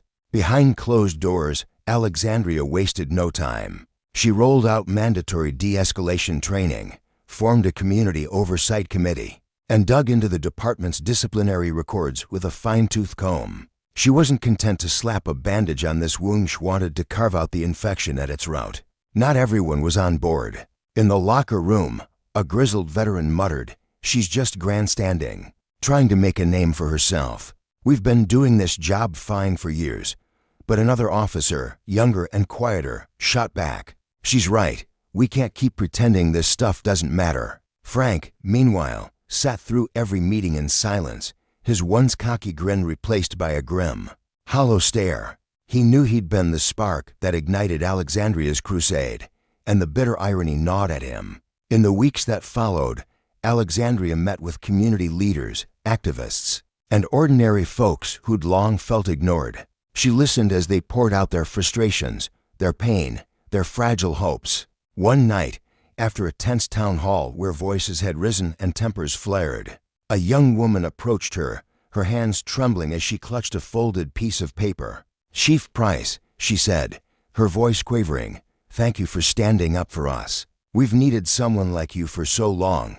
Alexandria offered a small, warm smile, but inside, her determination hardened like steel. This wasn't about praise or applause, it was about justice, about consequences, about dismantling the arrogance that had festered too long under the guise of power. What Frank had done wasn't just a personal failing, it was a glaring symptom of a deeper sickness, one that thrived on unchecked authority and indifference. Alexandria saw it clearly. Power without accountability was a loaded gun, and Frank had pulled the trigger without a second thought. Now, the fallout was hers to wield, not as vengeance, but as a lesson etched in stone. The badge wasn't a shield for ego or cruelty, it was a promise, one she'd fight to restore, no matter how many stood in her way. The story of Alexandria Price and Officer Frank Dillard swept through Birmingham like a relentless storm, stirring the city's soul with a tempest of emotions. On one side, a deep, smoldering anger pulsed through the streets, an outrage born from decades of fractured trust between the police and the people they swore to protect. It was a bitterness that had festered in quiet conversations, in the shadowed corners of homes, and in the weary glances exchanged on sidewalks. On the other side, a fragile glimmer of hope flickered to life, tentative and uncertain, whispering that perhaps, after so long, the winds of change might finally blow through these worn streets. Local businesses, once silent bystanders, threw open their doors, transforming into vibrant hubs where citizens poured out their raw, unfiltered experiences with law enforcement. The air buzzed with voices, trembling with pain. Others sharp with defiance as stories long buried found the light. Churches, too, became sanctuaries of a different kind, their pews filled not just with worshipers, but with restless souls hungry for justice. Sermons gave way to fiery debates about equality, the words of preachers blending with the pleas of the congregation, rising like a chorus demanding something better. Community leaders, their spirits ignited, rallied the people for a more bold, unified stand in support of Alexandria's courage. Within days, the heart of downtown swelled with hundreds of marchers, their hands clutching signs that shouted into the sky, "Accountability now," and "Respect is non-negotiable." Their footsteps echoed off the pavement, a rhythm of resolve that refused to be ignored. For Frank Dillard, the consequences crashed into his life with a brutality he hadn't anticipated. His name blazed across newspaper headlines, each letter a fresh wound. While his face captured in that damning diner video became a haunting specter everyone recognized. At the grocery store, the air thickened with judgment as people sidestepped him, their eyes cold or averted. Some whispered just loud enough for him to catch their words, venom dripping from every syllable. "Guess he thought he was untouchable," one man sneered, his voice cutting through the hum of the store like a blade. Frank's shoulders tensed, but he kept walking, the weight of their scorn pressing down on him like a physical force. Yet the public's disdain paled in comparison to the silent storm brewing at home. His teenage daughter, Emma, retreated into a wall of silence, her once bright eyes clouded with shame. She couldn't bear to look at him. Her father, now a stranger stained by disgrace. His wife, Lisa, watched the endless news loops in a quiet that spoke louder than words, her disappointment a heavy, unspoken rebuke that filled the room. One night, as the television flickered with yet another replay of the video, she turned to him, her voice low and piercing. "Do you even understand what you've done?" she asked, her gaze searching his face for an answer he didn't have. Frank stared at the floor, his throat tight, his mind a tangle of regret and defensiveness. What could he say? He'd always seen himself as a Pilrunyielding, strong, a man who stood his ground. But now, stripped bare by his own actions, he felt fragile, every choice he'd ever made unraveling before him like a thread pulled to hard. Meanwhile, Alexandria Price pressed forward with a determination that burned steady and bright. She orchestrated a meeting between her department and the community's leaders, insisting Frank be there despite the knots twisting in his gut at the thought. The evening crackled with tension, the room a cauldron of raw emotion. A woman stood, her voice quaking as she locked eyes with the officers seated before her. "You expect us to trust you when your people think it's fine to spit on us?" she demanded, her words trembling with a fury born of too many wounds. Frank perched on the edge of his chair, his head bowed, unable to lift his gaze from the scuffed linoleum floor. The weight of her pain pinned him there, a silent prisoner to his own shame. Alexandria stepped into the breach, her voice a calm anchor in the storm. "We can't erase what's happened," she said, her tone unwavering yet warm. "But we can decide what comes next. I'm here to make sure this department earns your trust, not just asks for it." Her words landed like a promise, rippling through the room, though the scars of distrust ran deep. For some, her pledge stirred a cautious hope. For others, it was a hollow echo against years of broken faith. As the meeting drew to a close, the air softened not from resolution, but from the fragile realization that a conversation had begun. Alexandria lingered afterward, her mind already racing ahead. She knew this was merely the first step on a treacherous path, one paved with resistance and doubt. But she was ready to walk it. 2 weeks later, she summoned the entire department to a meeting that would carve a new chapter in their story. The officers filed into the conference room, their boots scuffing the floor, their faces a gallery of curiosity and unease. Frank slipped in near the back, shrinking into his seat as if he could vanish into the crowd. Alexandria stood at the front, her presence a quiet force, commanding yet approachable. A leader who wore her authority like a well-fitted coat. She wasted no time on formalities. "Accountability starts with every single one of us," she declared, her voice cutting through the murmur of the room. "Wearing this badge isn't enough. We have to embody what it stands for. When one of us stumbles, we all feel the weight of that fall." Her gaze shifted, locking onto Frank. "Officer Dillard, please stand." The room froze, breaths held, as Frank rose to his feet, his face flushed with a heat that crept up his neck. "You've made choices that have fractured the trust between this department and the people we serve," she said, her words measured but firm. "The question now is, what will you do about it?" Frank's mouth opened, then closed, his voice lost in the suffocating silence that stretched between them. Alexandria pressed on, her tone softening but resolute. "This isn't about shaming you in front of everyone. It's about growth. You can choose to learn, to evolve. To help us fix this, or you can stay trapped in the mess that brought us here." Frank swallowed hard, his Adam's apple bobbing as he nodded. "I want to do better," he murmured, the words barely audible but heavy with intent. The room exhaled, the tension loosening just enough to breathe. Alexandria wasn't done. "Officer Dillard will complete additional training and serve a probationary period," she announced. "He'll also join community outreach programs to connect with the people we're here for. This isn't punishment, it's a chance to show that change isn't just a word." Reactions rippled through the officers. Some shifted uncomfortably, grumbling that she was too soft. Others nodded, seeing the balance in her justice. Frank left the room with a heart weighed down by regret. Yet for the first time in weeks, a faint spark of possibility flickered within him. Maybe, just maybe, he could claw his way back, not just for others, but for himself. In the months that followed, Birmingham's police department began to transform, shedding its old skin under Alexandria's steady hand. Her reforms weren't just promises scribbled on paper, they took root, sprouting into action.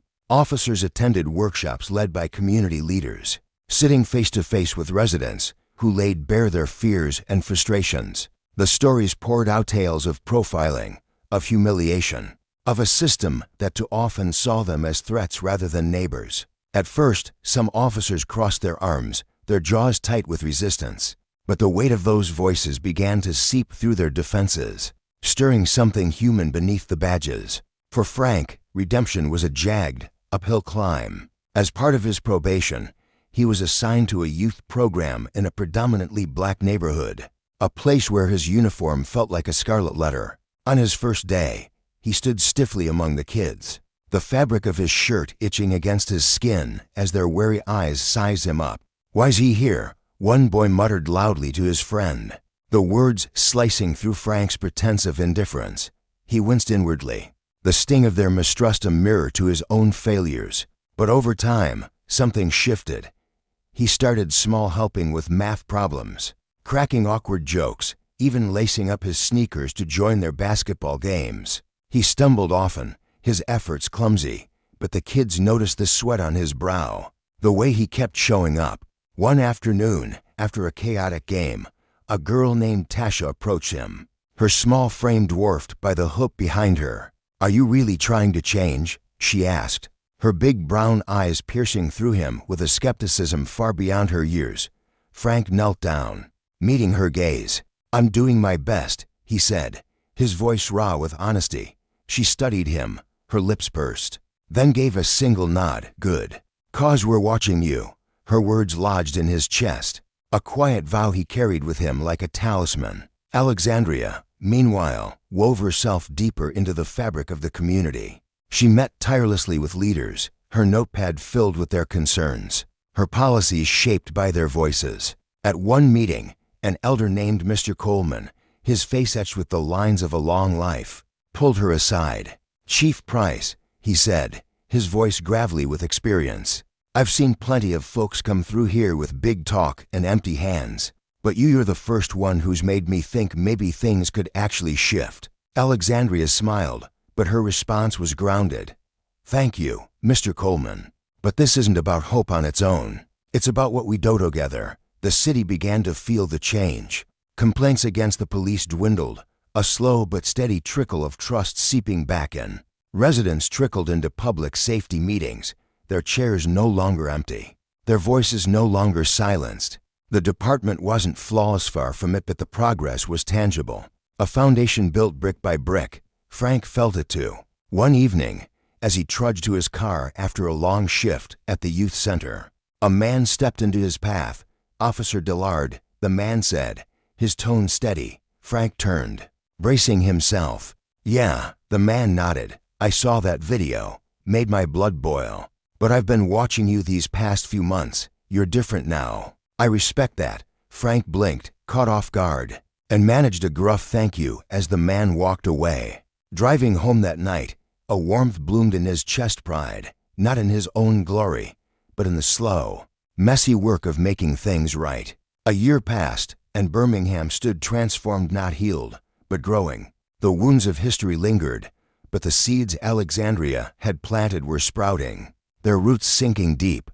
On the anniversary of her appointment, she hosted a public forum in the city's heart, the room brimming with officers, leaders, families, and curious onlookers. She stood at the podium, her eyes tracing the sea of faces familiar. Some knew each one a thread in the tapestry of this journey. Her mind drifted to the battles fought, the walls breached, the quiet triumphs earned. "When I took this job," she began, her voice clear and steady, "I knew it'd be a fight, but I also knew it was worth it.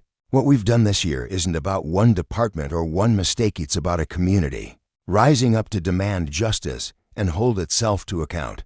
The crowd erupted in applause, a wave of gratitude and hope crashing over her. She paused, letting the sound wash through her, a reminder of why she'd started this in the first place. The lesson was clear. Justice wasn't a gift bestowed from on high, it was a garden cultivated through relentless effort, and the abuse of power, left unchecked, could choke it all to dust. Birmingham was learning that truth, one step at a time, and so was Frank. Once a symbol of arrogance, now a man remade by the weight of his own reckoning. The air in the auditorium grew heavy with anticipation as Alexandria Price's voice softened, her words carrying a weight that seemed to settle over the room like a quiet fog. "I want to take a moment to shine a light on someone who's earned it, Officer Frank Dillard." "Frank, would you please stand?" Every head swiveled toward the man in question, a ripple of curiosity threading through the crowd. Frank rose slowly from his seat near the back, his broad shoulders hunched slightly as if he could shrink from the attention. His discomfort was palpable, his fingers fidgeted at his sides, and his jaw tightened, but there was a flicker of resolve in his dark eyes, a silent vow to face this moment head-on. Alexandria's gaze lingered on him, steady and warm, as she continued. "This past year hasn't been easy for Officer Dillard. He's walked a rough path, one paved with missteps he couldn't undo. But what sets him apart is what he did next on those mistakes. He dug deep, faced the wreckage he'd left behind, and put in the grueling work to rebuild what he'd broken. Trust, once shattered, isn't easily pieced back together. It takes a rare kind of strength, humility that stings, courage that falters but never fails, and a relentless drive to rise above who you were yesterday. Frank's face flushed a deep crimson, the heat creeping up his neck as he stood there, exposed under the room's collective gaze. His lips twitched into a faint, awkward smile, betraying a swirl of emotions, gratitude tangled with shame, pride wrestling with disbelief. Then the applause erupted, a rolling wave of sound that crashed over him. It wasn't absolution. Not quite. It was something harder, one. Recognition of a man clawing his way back from the edge. Step by painstaking step. The clapping wasn't loud or triumphant, it was steady, measured, like the heartbeat of a community willing to see beyond the past. Later, as the forum wound down and the crowd thinned, Frank approached Alexandria near the podium. The fluorescent lights buzzed faintly overhead, casting long shadows across the linoleum floor. His boots scuffed against it as he stopped a few feet away, his voice low but firm, carrying the weight of a man who'd spent months rehearsing this moment in his mind. "Chief," he said, his throat tight with emotion, "I don't deserve your kindness. Not after everything. But I swear to you will keep proving I'm worth it." His eyes, usually guarded, softened with a raw honesty that caught Alexandria off guard. She studied him for a beat, her expression unreadable but not unkind. Then she nodded, a small gesture that felt monumental. "It's not about deserving, Frank. It's about the work you put in. You've started down that road and stop now." Her words were simple, but they landed like a lifeline tossed to a drowning man. Frank dipped his head, a silent acknowledgement, before turning to leave, his steps a little lighter than when he'd arrived. As the night drew to a close, Alexandria lingered in the emptying room, the hum of conversation fading into a distant murmur. She leaned against the edge of a table, her arms crossed, and let her thoughts drift. Change was a brutal, jagged thing, never linear, rarely kind. The path ahead stretched out like a shadowed highway, full of curves she couldn't yet see. But tonight, in this small Birmingham auditorium, she glimpsed something rare, the fragile, flickering possibility of redemption. It wasn't born from grand gestures or flawless people. It came from those who chose accountability when pride would have been easier, who embraced humility when ego screamed louder, who acted when excuses were plentiful.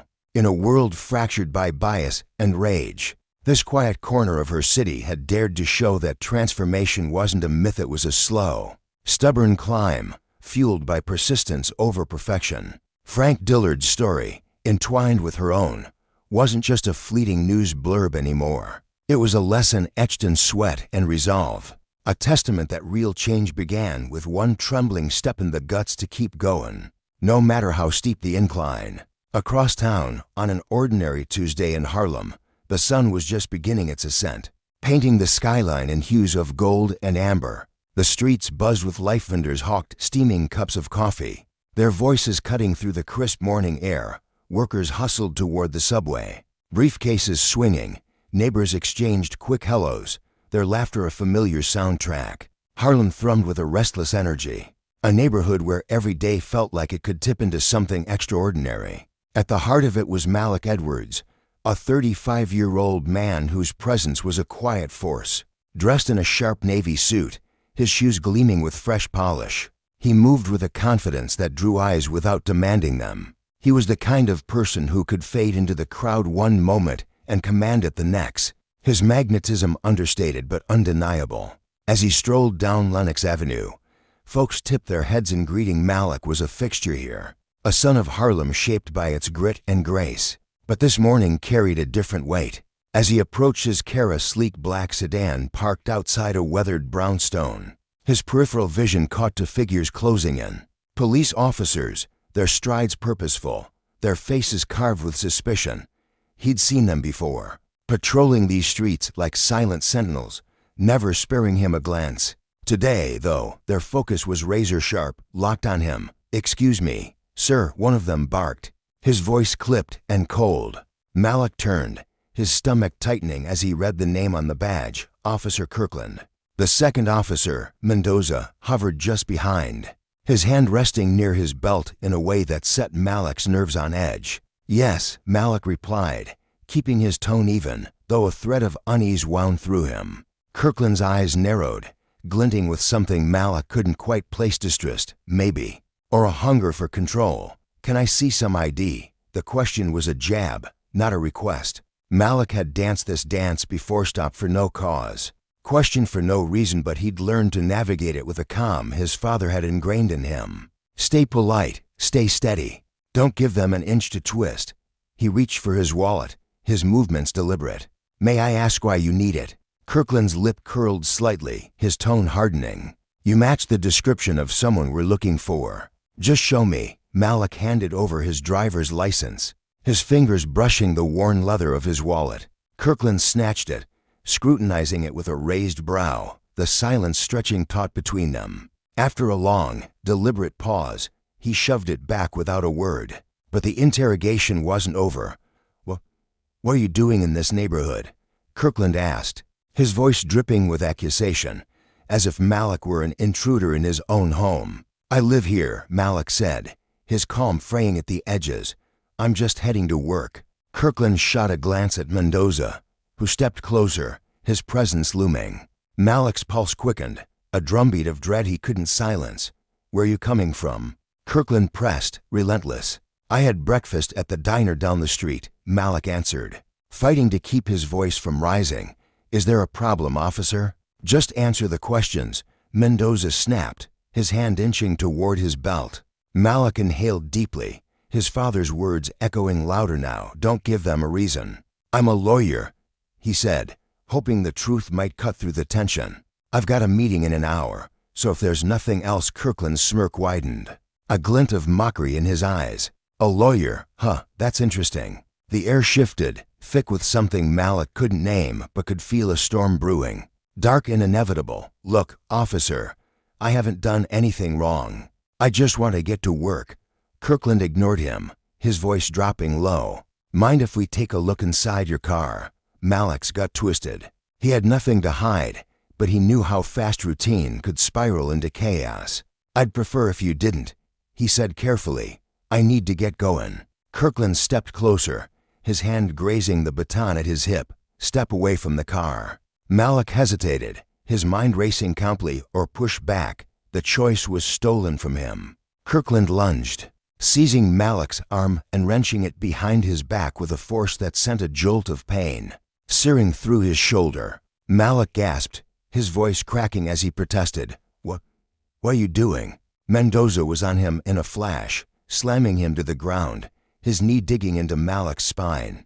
The pavement was cold and unyielding against his cheek, the grit biting into his skin. You're under arrest for resisting arrest, Kirkland said, his tone flat, emotionless, as if he'd rehearsed it 1,000 times. Malik's world tilted. This couldn't be real. Had done nothing. Nothing, and yet the cuffs snapped tight around his wrists, cutting into his flesh. A small crowd had gathered, their gasps and murmurs a distant hum.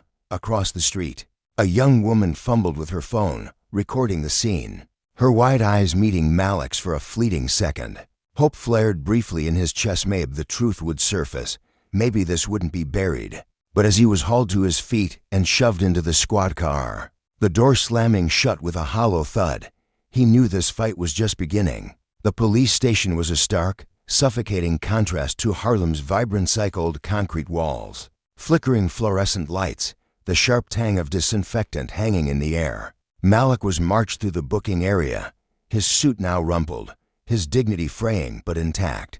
He kept his chin up, refusing to let them see him crack. Name, the officer at the desk muttered, barely glancing up from his screen. Malik Edwards. Kirkland cut in before Malik could speak, his voice smug. The officer typed, his fingers clacking against the keys, then paused. His brow furrowed as he stared at the screen, then at Malik, then back at Kirkland. Something shifted in his expression. Canvas. Maybe doubt, but he said nothing. Just pointed toward the holding cell. Fingerprints smudged onto ink pads, a flashbulb blinding him for the mugshot.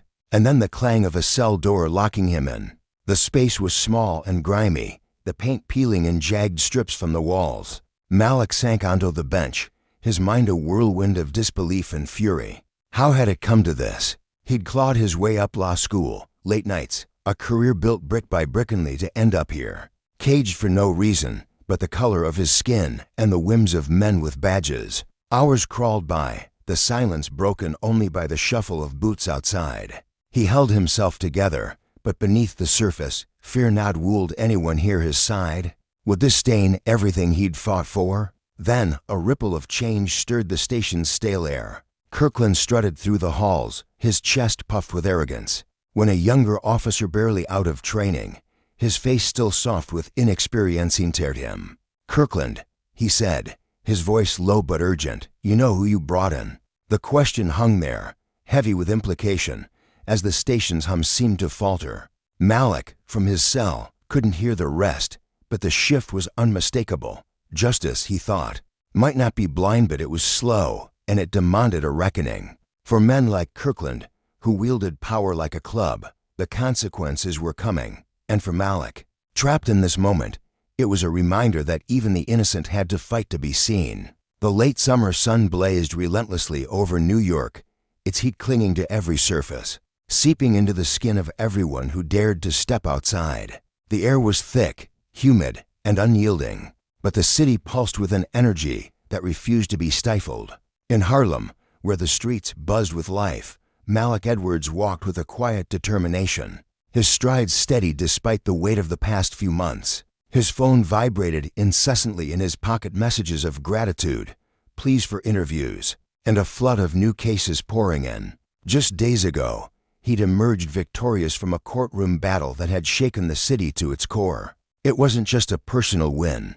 It was a crack in the armor of a system that had long resisted accountability.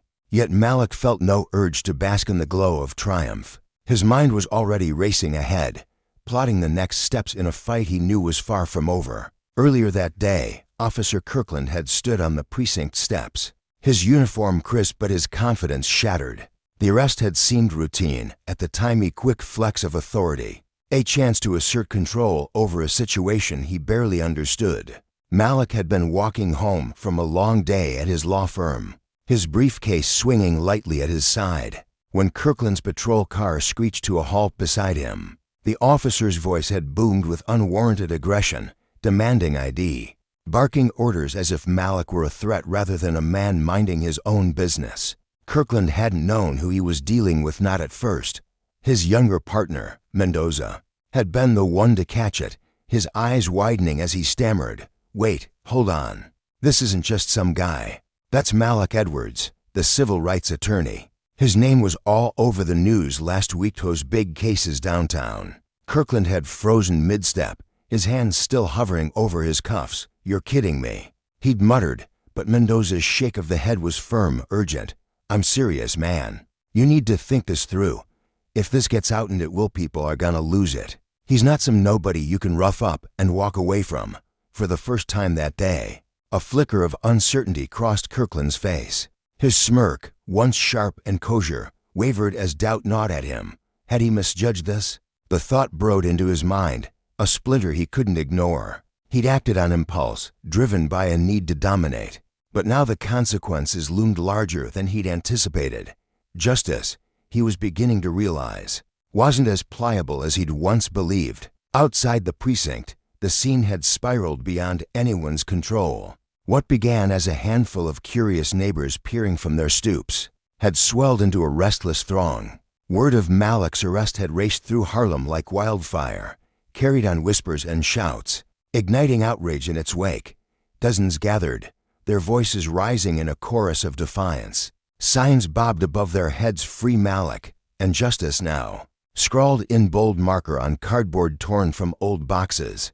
Phones were out, recording every second, the footage destined to spread across social media like a spark hitting dry grass. At the forefront stood Malik's mother, Teresa Edwards, a woman forged in resilience.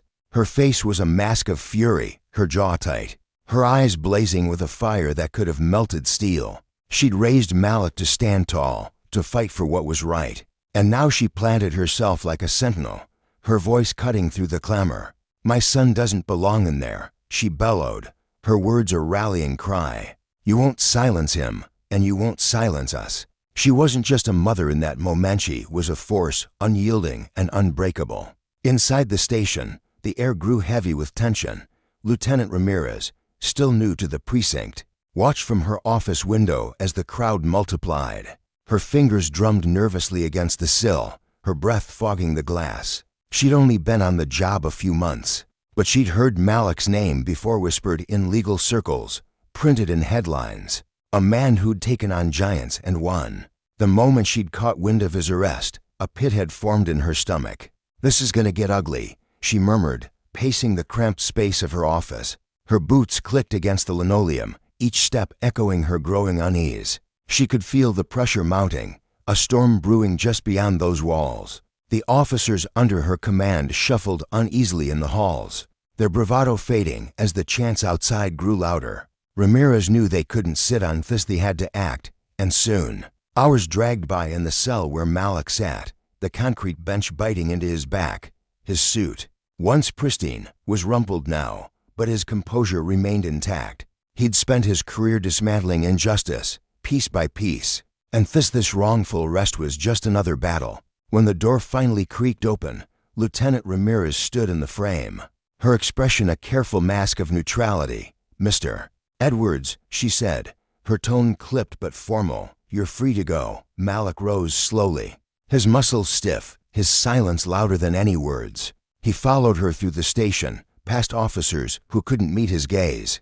Their discomfort hung in the air, thick and palpable, a quiet admission of guilt they'd never voice aloud. As he reached the front doors, the roar of the crowd hit him like a wave.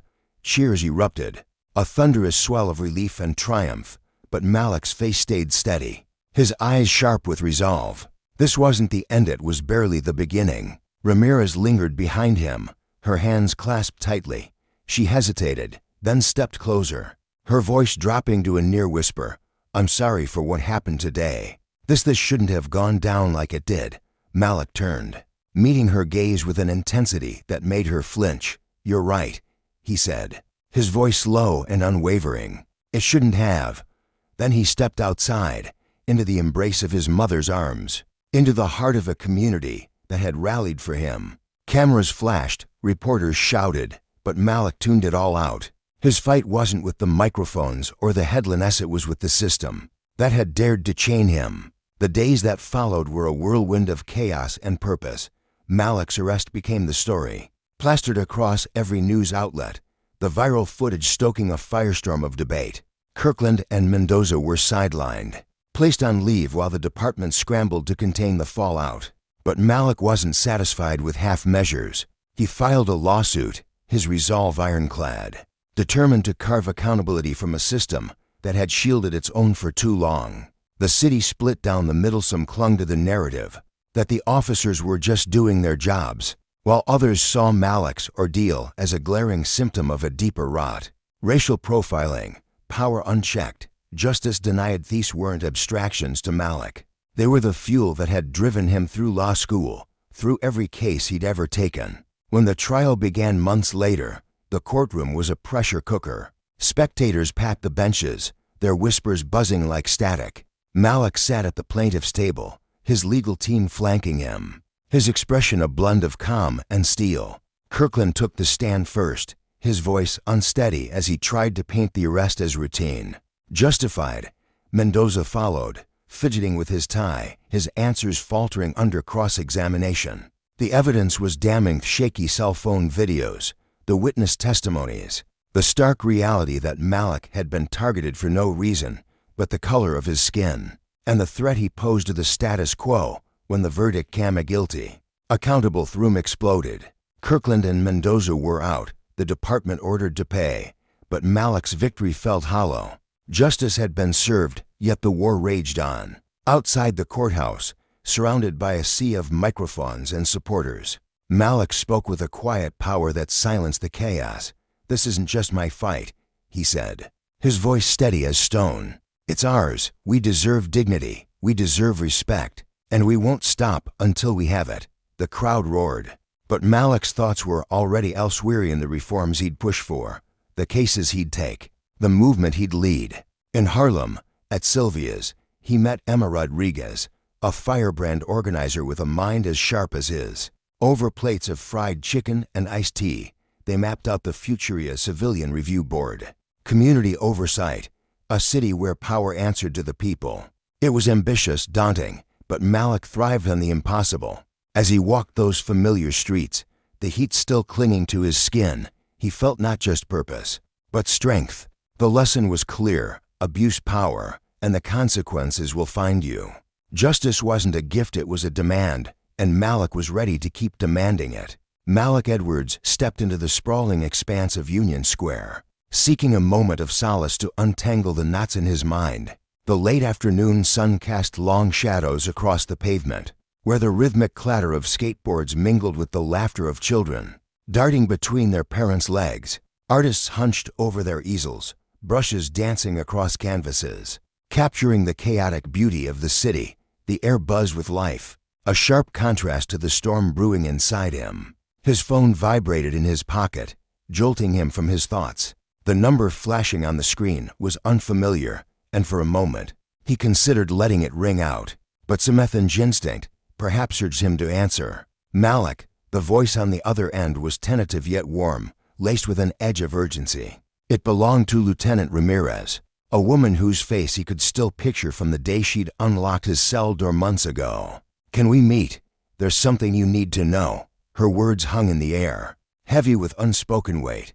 Malik's grip tightened on the phone. Ramirez had been the one to set him free after that brutal encounter with Kirkland and Mendoza, the two officers who'd left him bruised and furious in a holding cell. She'd seemed different than less cold, less like the others who wore their badges like shields of impunity. Yet trust was a fragile thing for Malik, a man who'd spent years clawing through the muck of a corrupt system. Suspicion gnawed at him, but curiosity burned brighter. "Union Square," he said after a beat, his voice low and guarded. "1 hour. Neutral ground," she agreed instantly, as if she'd anticipated his need for safety. Her quick "see you there" almost to knowing. When Malik arrived, the square was alive with its usual pulse. The scent of roasted chestnuts drifted from a nearby cart, blending with the faint tang of exhaust from passing cars. He spotted Ramirez on a weathered wooden bench, her police uniform traded for a simple gray hoodie and jeans. Without the stiff posture and polished brass, she looked startlingly human, vulnerable, even. Her dark hair was pulled into a loose ponytail, and her eyes, usually sharp and commanding, carried a flicker of something softer, something tired. "You didn't have to come," she said as he approached, patting the empty space beside her. Her tone was gentle, almost apologetic. "But I'm glad you did." Malik hesitated, then lowered himself onto the bench, his body angled slightly away from her, a silent signal of his wariness. "What's this about?" he asked, his voice clipped. Ramirez exhaled, her breath visible in the crisp air. She cast a quick glance around, her eyes scanning the crowd, skaters weaving through pedestrians, a street musician strumming a guitar before leaning in closer. "Look, Malik, I know you've been fighting this battle for years. What Kirkland and Mendoza did to you, it was wrong. There's no sugarcoating it. But it's bigger than them."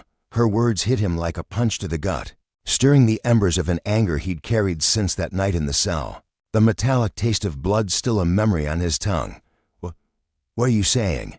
he pressed, his interest sharpening despite the distrust simmering beneath it. She met his gaze, her expression heavy with the burden of truth. "There's a group of corrupts in the department working to kill reform. They're not just dragging their feet, they're sabotaging it. Actively. They'll do anything to keep the public in the dark about how rotten things really are." Malik's chest tightened as her words sank in. He'd always known the corruption ran deep, a festering wound beneath the city's polished surface. But hearing it laid bare like this ignited a fury he struggled to contain. "And you're telling me this now?" he snapped, his voice rising before he caught himself. "What? You suddenly grew a conscience." Ramirez flinched, a shadow of guilt crossing her face. "I've been in this system a long time, Malik," she said quietly, her fingers twisting nervously in her lap. "I've seen how it chews people up, how it protects the worst of us. I stayed quiet because I thought I had to. But after what happened to you, after watching the community rally, the protests, the way people refused to let it go, I couldn't anymore." Her voice cracked, and for the first time, Malik saw not just a cop, but a woman wrestling with the weight of her own choices. He studied her, searching for a lie in the lines of her face, but found only exhaustion. The kind that came from carrying a secret too long. "I want to help," she added, softer now. "I've got names, documents, proof of what's happening. But you have to be careful. If they find out I'm talking." Malik nodded slowly, his mind racing. Trust still eluded him. But the promise of hard evidence was too tempting to ignore. "Okay," he said, his tone firm. "But if we're doing this, we do it right." Ramirez reached into her bag, her hand trembling as she pulled out a thin folder and pressed it into his grasp. "This is just the start," she whispered, her eyes darting to the crowd once more, as if expecting shadows to emerge from its edges. Back at his cramped office, Malik spread the folder's contents across his desk. The dim light of a flickering bulb illuminated pages of internal emails, memos, and scribbled meeting notices, each one a shard of a larger, uglier picture. His pulse quickened as he read. There was a faction within the police department, a cabal of officers and brass, orchestrating a deliberate campaign to dismantle reform. They targeted activists like him with fabricated charges, skewed crime stats to justify their budgets, and buried reports of brutality under layers of bureaucratic nonsense. It was worse than he'd ever imagined. A sprawling web of deceit that mocked the very idea of justice. Malik's hands shook not with fear, but with a righteous rage that pulsed through his veins. He couldn't tackle this alone. He grabbed his phone and dialed his legal team, then Clarence G.N., a relentless investigative journalist whose ink-stained fingers had already helped amplify his story. Within hours, they were huddled around his desk, the air thick with tension and the faint smell of stale coffee. Clarence's eyes widened as she skimmed the documents, her sharp mind already piecing together the narrative.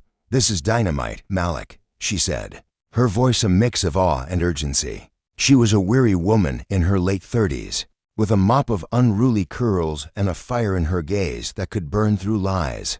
"If we break this, it'll shake the whole damn city." Malik leaned back in his chair, his jaw tight. "We can't just throw it all out there at once. We need a plan, build momentum, get people behind us." Clarence nodded, tapping a pen against her notepad. "I'll start with the cover-ups, small pieces, each one peeling back a layer. Then we hit them with the top dogs." Her excitement was palpable, but beneath it, Malik sensed her understanding of the stakes. She'd seen her share of retaliation in her career/tires, late-night calls, but this was a beast of its own. Over the next few weeks, Clarence's articles began to ripple through the city. Each one landed like a stone in a still pond, sending shockwaves through newsstands and social media feeds. She exposed falsified reports first, then a string of hushed-up brutality cases, each revelation more damning than the last. The public's response was electric. Protests swelled, their chants echoing off skyscrapers, their signs demanding accountability. Malik watched from his office window as the crowds grew, their voices a roaring tide he'd helped unleash.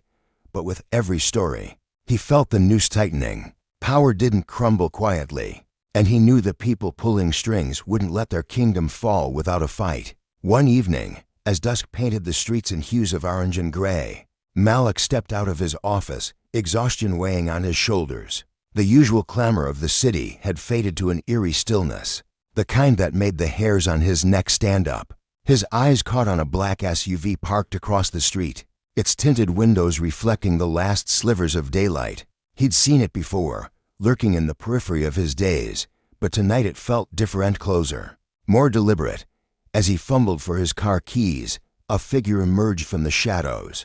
The man was tall, his dark suit crisp against the fading light, his face half hidden beneath a fedora's brim. "Mr. Edwards," he said, his voice smooth as polished stone, yet chilling in its calm. "We need to talk." Malik's hand slid to his phone, thumb hovering over the emergency dial. "Who are you?" he demanded, forcing steadiness into his tone. The man's lips curled into a smile that never reached his eyes. "That's not what matters. What does is the game you're playing. You've rattled some very important cages." Malik squared his shoulders, refusing to shrink. "If you're here to scare me, save your breath. It won't work." The man's smile vanished, replaced by a cold, assessing stare. "This isn't a threat, Mr. Edwards. It's a suggestion. Walk away while you still can, Malik's heart hammered, but he held his ground. "I'm not walking away. Tell your bosses that." The man's gaze hardened, a glint of something dangerous flashing in it. "That's unfortunate," he said simply, then turned and melted back into the night, the SUV's engine purring to life as it slipped away. Malik stood frozen, the weight of the encounter sinking into his bones. He knew the risk she'd always known, but this was real now, a tangible shadow stalking his every move. The weeks that followed were a blur of heightened security and relentless pressure. Anonymous calls hissed threats through his phone, their distorted voices promising ruin. Strange men loitered outside his office, their faces obscured by hoods or caps, watching him with silent menace. One night, a brick shattered his window, glass exploding across his desk. A scrawled note tied to it, "Back off." But Malik's resolve only hardened. The civilian review board he'd fought for was gaining ground, and with Ramirez's documents, they were inches from swaying the city council. They were on the cusp of something seismic. Then came the call from Emma, a young activist who'd become a fierce ally. "Malik, you need to see this," she said, her voice trembling as she sent him a video link. He clicked it, and his stomach dropped. The grainy footage showed a group of men, their faces blurred, tossing papers into a fire. The caption beneath read, "This is what happens to those who betray their own." It was a warning and a clear sign Ramirez was exposed. He dialed her number, panic rising when it went straight to voicemail. She'd been laying low since handing over the folder, but he couldn't shake the dread clawing at him. After hours of searching, he found her in a rundown motel on the city's outskirts, her face pale, her eyes hollow. "They know," she whispered as he stepped inside, her voice barely audible over the hum of the motel's ancient heater. "They know I've been helping you. We can protect you," Malik said, though doubt gnawed at him. Could he? Ramirez shook her head, a bitter laugh escaping her. "I don't know if it's enough. They'll come for me or you." He rested a hand on her shoulder, feeling the tremor beneath her skin. "We're not stopping. We're too close." She looked up at him, her eyes glistening with unshed tears, and nodded faintly. She'd crossed a line she couldn't uncross, and now they were bound by the same fight. The final blow came a week later. Claren unearthed the names of the mastermind ranking officials who'd siphoned funds, faked reports, and crushed dissent with surgical precision. It was all set to hit the presses the next morning. Malik didn't sleep that night, pacing his apartment as the city slumbered beyond his window. When dawn broke, the headline screamed across every newsstand, "Corruption at the highest level. The truth about the NYPD's dark side." The fallout was instantaneous. Sofers suspended, investigations launched, Malik's name emblazoned across headlines nationwide. But the real victory came when the Civilian Review Board was greenlit, a crack in the system's armor widening into a chasm. Months later, the city began to mend. The board was operational, its members ordinary people, not insiders holding a mirror to the department's sins. Malik walked through Union Square again, the air lighter now, the voices of skaters and artists a reminder of what he'd fought for. Ramirez had vanished after that night at the motel, leaving only a note, "Keep going." He didn't know if she'd found peace or paid a price, but her sacrifice lingered in every step he took. Justice, he'd learned, wasn't a gift, it was a fire, forged in the ashes of power's abuse. And it burned brighter because of those who dared to stoke it. The air was crisp as Malik stood on the broad stone steps of City Hall, gazing out at the swelling crowd below. 6 months had passed since the Civilian Review Board had first come into existence, a hard-won victory born from years of struggle. And now the city was gathering to mark its inaugural public meeting. The late afternoon sun cast long shadows across the plaza, glinting off the signs and banners held high by activists, community leaders, and ordinary citizens who had fought alongside him. Malik's chest tightened with a quiet, unfamiliar peace, a sensation so rare it almost felt foreign after the grueling road they'd traveled. He didn't see himself as the hero others did. To him, this was simply what had to be done. Yet as he stood there, the weight of their shared triumph settled over him like a warm blanket, mingling with a flicker of hope he hadn't dared to embrace in years. The city was changing, imperfectly, but it was changing, for the first time in a long while. He could imagine a future where justice wasn't just a distant dream. Down in the crowd, Faces he knew well caught his eye, the weathered protester who'd marched beside him through tear gas and rain, the young mother who'd wept in the courtroom as her son's case was finally heard, the grizzled shopkeeper who'd offered him coffee and quiet encouragement on the darkest days. These were the people he'd fought for, the ones who'd kept him going when exhaustion threatened to swallow him whole. The review board had already begun its work, tackling a handful of misconduct cases with a transparency that felt revolutionary in a city long shrouded by secrecy. Officers who'd once wielded their badges like weapons were now facing consequences, their actions dragged into the light for all to see. It wasn't perfect, and the road ahead stretched far beyond the horizon, but the shift was undeniable. Justice, Malik thought, wasn't just a word anymore, it was becoming a reality. Brick by painstaking brick, the podium loomed before him as he stepped forward, the murmur of the crowd fading into an expectant hush. Reporters jostled for position, their cameras flashing like tiny stars, while activists leaned forward, hanging on his every word. Malik cleared his throat, his voice steady despite the storm of emotions churning beneath his calm exterior. "We're not here today because of one moment," he began, his tone firm yet warm, carrying over the sea of faces. "We're here because of years of wrongs left unaddressed, of voices silenced, of lives treated like they didn't matter. But we're here now, standing together, and we're not going anywhere until the system we live under matches the values we hold dear. Justice, equality, dignity for every single one of us." The crowd erupted, a wave of applause crashing over him. But Malik's gaze remained steady. Clapping hands were a fleeting comfort. What mattered was the enduring change they were clawing out of the dirt. He pressed on, his words cutting through the noise. "There's resistance people who'd rather cling to the past than face the future. There are challenges we can't ignore. But change isn't a lightning strike, it's a slow burn. And it's happening. We're crafting a world where no one has to fear those sworn to protect them, where power answers to the people it serves, and we won't stop." As the meeting drew to a close, Malik stepped away from the podium, his shoulders sagging slightly under the weight of the day. A young woman approached him, her steps tentative, but her eyes blazing with something fierce and alive. She couldn't have been more than 20, her braided hair swaying as she stopped in front of him. "You've given us hope," she said, her voice quivering with emotion she couldn't quite contain. "I grew up thinking nothing would ever change, that this city would always chew us up and spit us out. But now I believe it can be different." Malik's lips curved into a gentle smile, the kind that carried years of weariness and resilience. "It can," he replied softly, meeting her gaze. "But it takes every one of us every day, holding the line." She nodded, her expression hardening with determination before she melted back into the crowd, leaving Malik with the echo of her words ringing in his ears. Not everyone welcomed the dawn of this new era. The threats had started small anonymous emails laced with venom. Scrawled letters slipped under his door, but they'd grown bolder over time. One evening, as the sky bruised purple with dusk, a former officer cornered him outside his office. The man's face was a mask of rage, his breath sour with bitterness as he loomed over Malik. "You think you've won," he snarled, his voice a low growl that vibrated with contempt.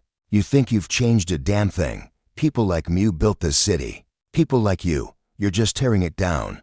Malik didn't flinch, his dark eyes locking onto the man's with a quiet, unyielding strength. "You built it on fear," he said, his tone even but laced with steel. "You built it on keeping people down. It's time for something better, something that doesn't crush the ones it's supposed to serve." The officer's lip curled in a sneer, but words failed him. He turned on his heel and stormed off, his heavy footsteps fading into the night. Malik stood there a moment longer, the encounter's weight pressing against his ribs. He knew change carved enemies out of those who thrived on the old ways, but he also knew fear wouldn't reclaim what they'd fought so hard to build.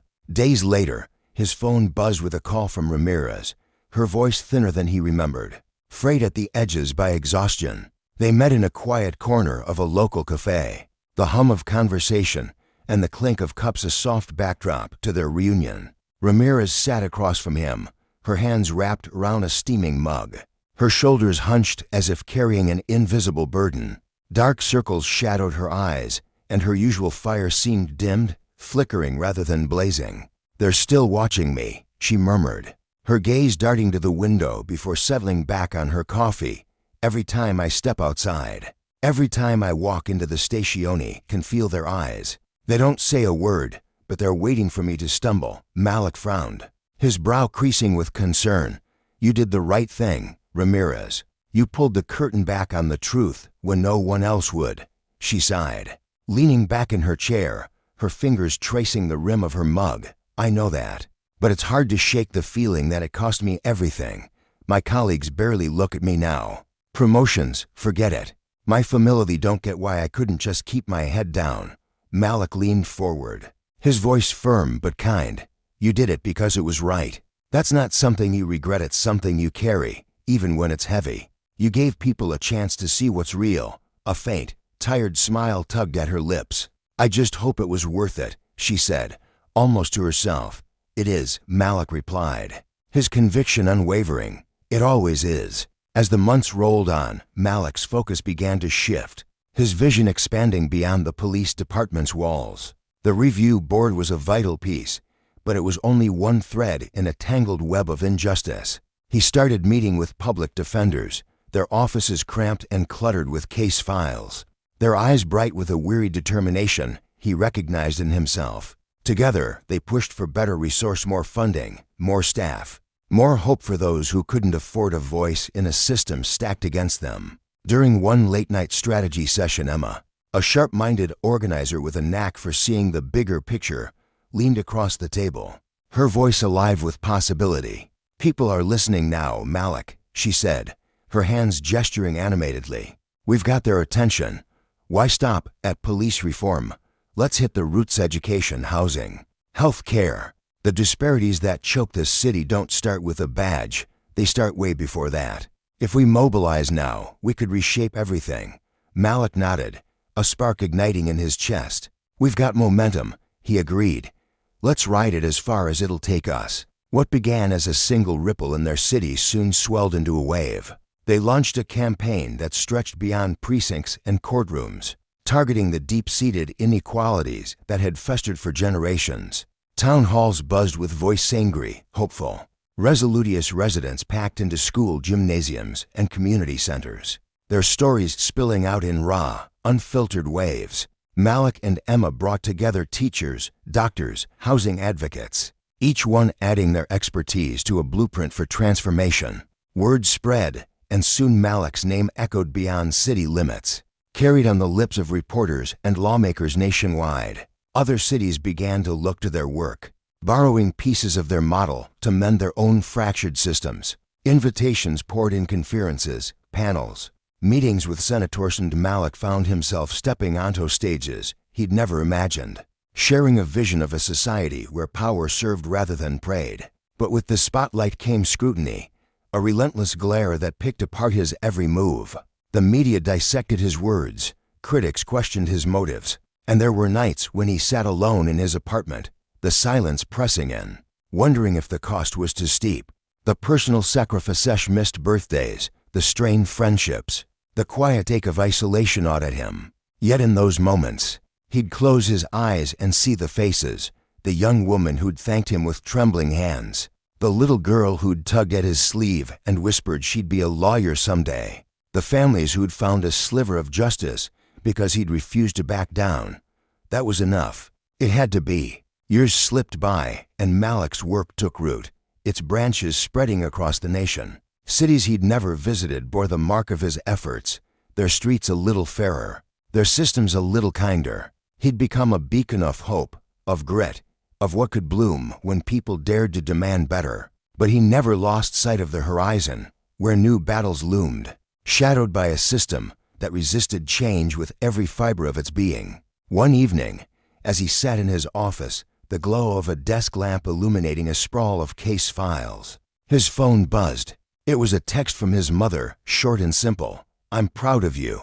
He paused, a slow smile spreading across his face as a deep, abiding peace washed over him. The journey had been long, jagged with loss and doubt, but he'd held fast to what mattered. He'd fought for a world where justice wasn't a privilege but a promise, where power bowed to accountability, where the powerless could stand tall. The work stretched on, endless and unrelenting, but as he gazed out at the city's twinkling lights, Malik felt a quiet gratitude for his family, for his community, for the countless hands that had joined his in the dark. Together, they'd faced the abyss. Together, they'd begun to build something new. In the years that stretched out after they uncovered the light, the world didn't transform overnight, but it shifted slow, deliberately. Like the turning of seasons, progress crept in, steady and unyielding, weaving itself into the fabric of the city. The Civilian Review Board, once a fragile idea whispered in desperate corners,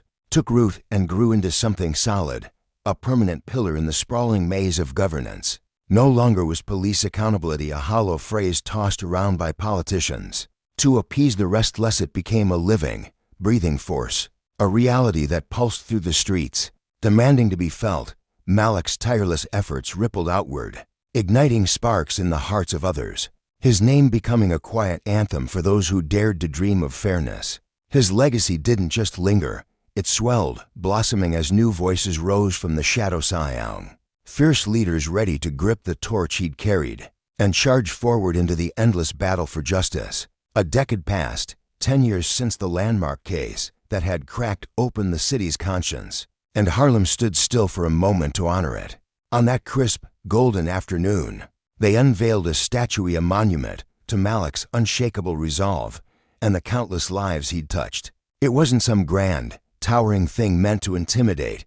It was simple, graceful. A bronze figure of a man stretching out his hand, not in triumph, but in offering, as if to pull someone up from the dirt. The crowd gathered tight around it, their breaths fogging in the autumn air, their faces a tapestry of hope and weariness. This wasn't just about Malik, though his name was etched deep into the stone. It was for everyone who'd marched beside him, who'd bled and wept and shouted for a world that didn't crush them under its heel. It was for the mothers who'd lost sons, the kids who'd grown up too fast, the old men who'd seen too much and still believed change could come. Malik stood there, his broad shoulders squared against the weight of it all, his mother Emma Ramirez at his side. Her hands, roughened by years of labor and love, clutched his arm, her grip firm yet trembling with a pride she couldn't voice. Around them milled the people who'd been there from the start, old friends, weathered activists, neighbors who'd once whispered prayers for him in the dim glow of kitchen lights. There was Jamal, the weary barber who'd turned his shop into a meeting place for late-night strategy sessions, his laugh cutting through the murmur of the crowd. And Lena, the school teacher with gray streaking her braids, who'd spent years scribbling letters to city officials, her sharp eyes glinting now with quiet victory. These were the unsung, the ones who'd held the line when it wavered. And Malik felt their presence like a heartbeat beneath his ribs. As he gazed up at the statue, the late sun spilling molten gold across its surface, Malik's chest tightened not with pride, but with something deeper. Something that ached and sang all at once. Fulfillment, yes, but not the shallow kind that craved applause or headlines. This was the real thing, heavy and raw, born from the knowledge that his hands had helped carve out a better world. He thought of the nights he'd paced his cramped apartment, the floorboards creaking under his restless steps, doubt gnawing at him like a stray dog. He remembered the faces of those he'd fought, fourth boy whose brother never came home, the woman whose cries echoed outside the precinct, the father who'd thanked him with a handshake so tight it hurt. This statue wasn't about him standing tall. It was about them, about the lives that breathed easier now, the futures that stretched a little wider because of what they'd all done together. The sun dipped lower, painting the city in hues of amber and shadow, and Malik turned to his mother. Emma's face, lined with the years she'd spent raising him alone, softened as their eyes met. She'd been his rock, his compass, her voice the one that had urged him on when the world felt too heavy to shift. "We did it," he said, his words barely above a whisper, carried away by the breeze. Her smile broke wide, a rare, radiant thing, and her eyes shimmered with unshed tears, pride glowing in them like a flame that wouldn't die. "Yes, we did," she replied, her voice steady despite the tremble in her throat. And in that moment, they stood as equals, two souls bound by a shared fight, a shared triumph. The crowd began to thin. their footsteps echoing off the pavement as they drifted back to their lives. But Malik lingered. He watched the last rays of light dance across the statue's outstretched hand, and a quiet resolve settled over him. This wasn't the injustice, wasn't a prize you won and tucked away on a shelf. It was a road, long and winding, paved with thorns and promises, and he knew he'd walk it for as long as his legs would carry him. He thought of the lessons carved into his bones, that power, when wielded without mercy, devoured the weak, but when challenged, it could be forced to bend. That was the heart of it all: consequences, not just for the corrupt, but for those who refused to look away. With Emma's hands still warm in his, Malik stepped forward into the dusk, the city humming around him, ready for whatever came next. The fight wasn't over, and he wouldn't let it be. Not now, not ever.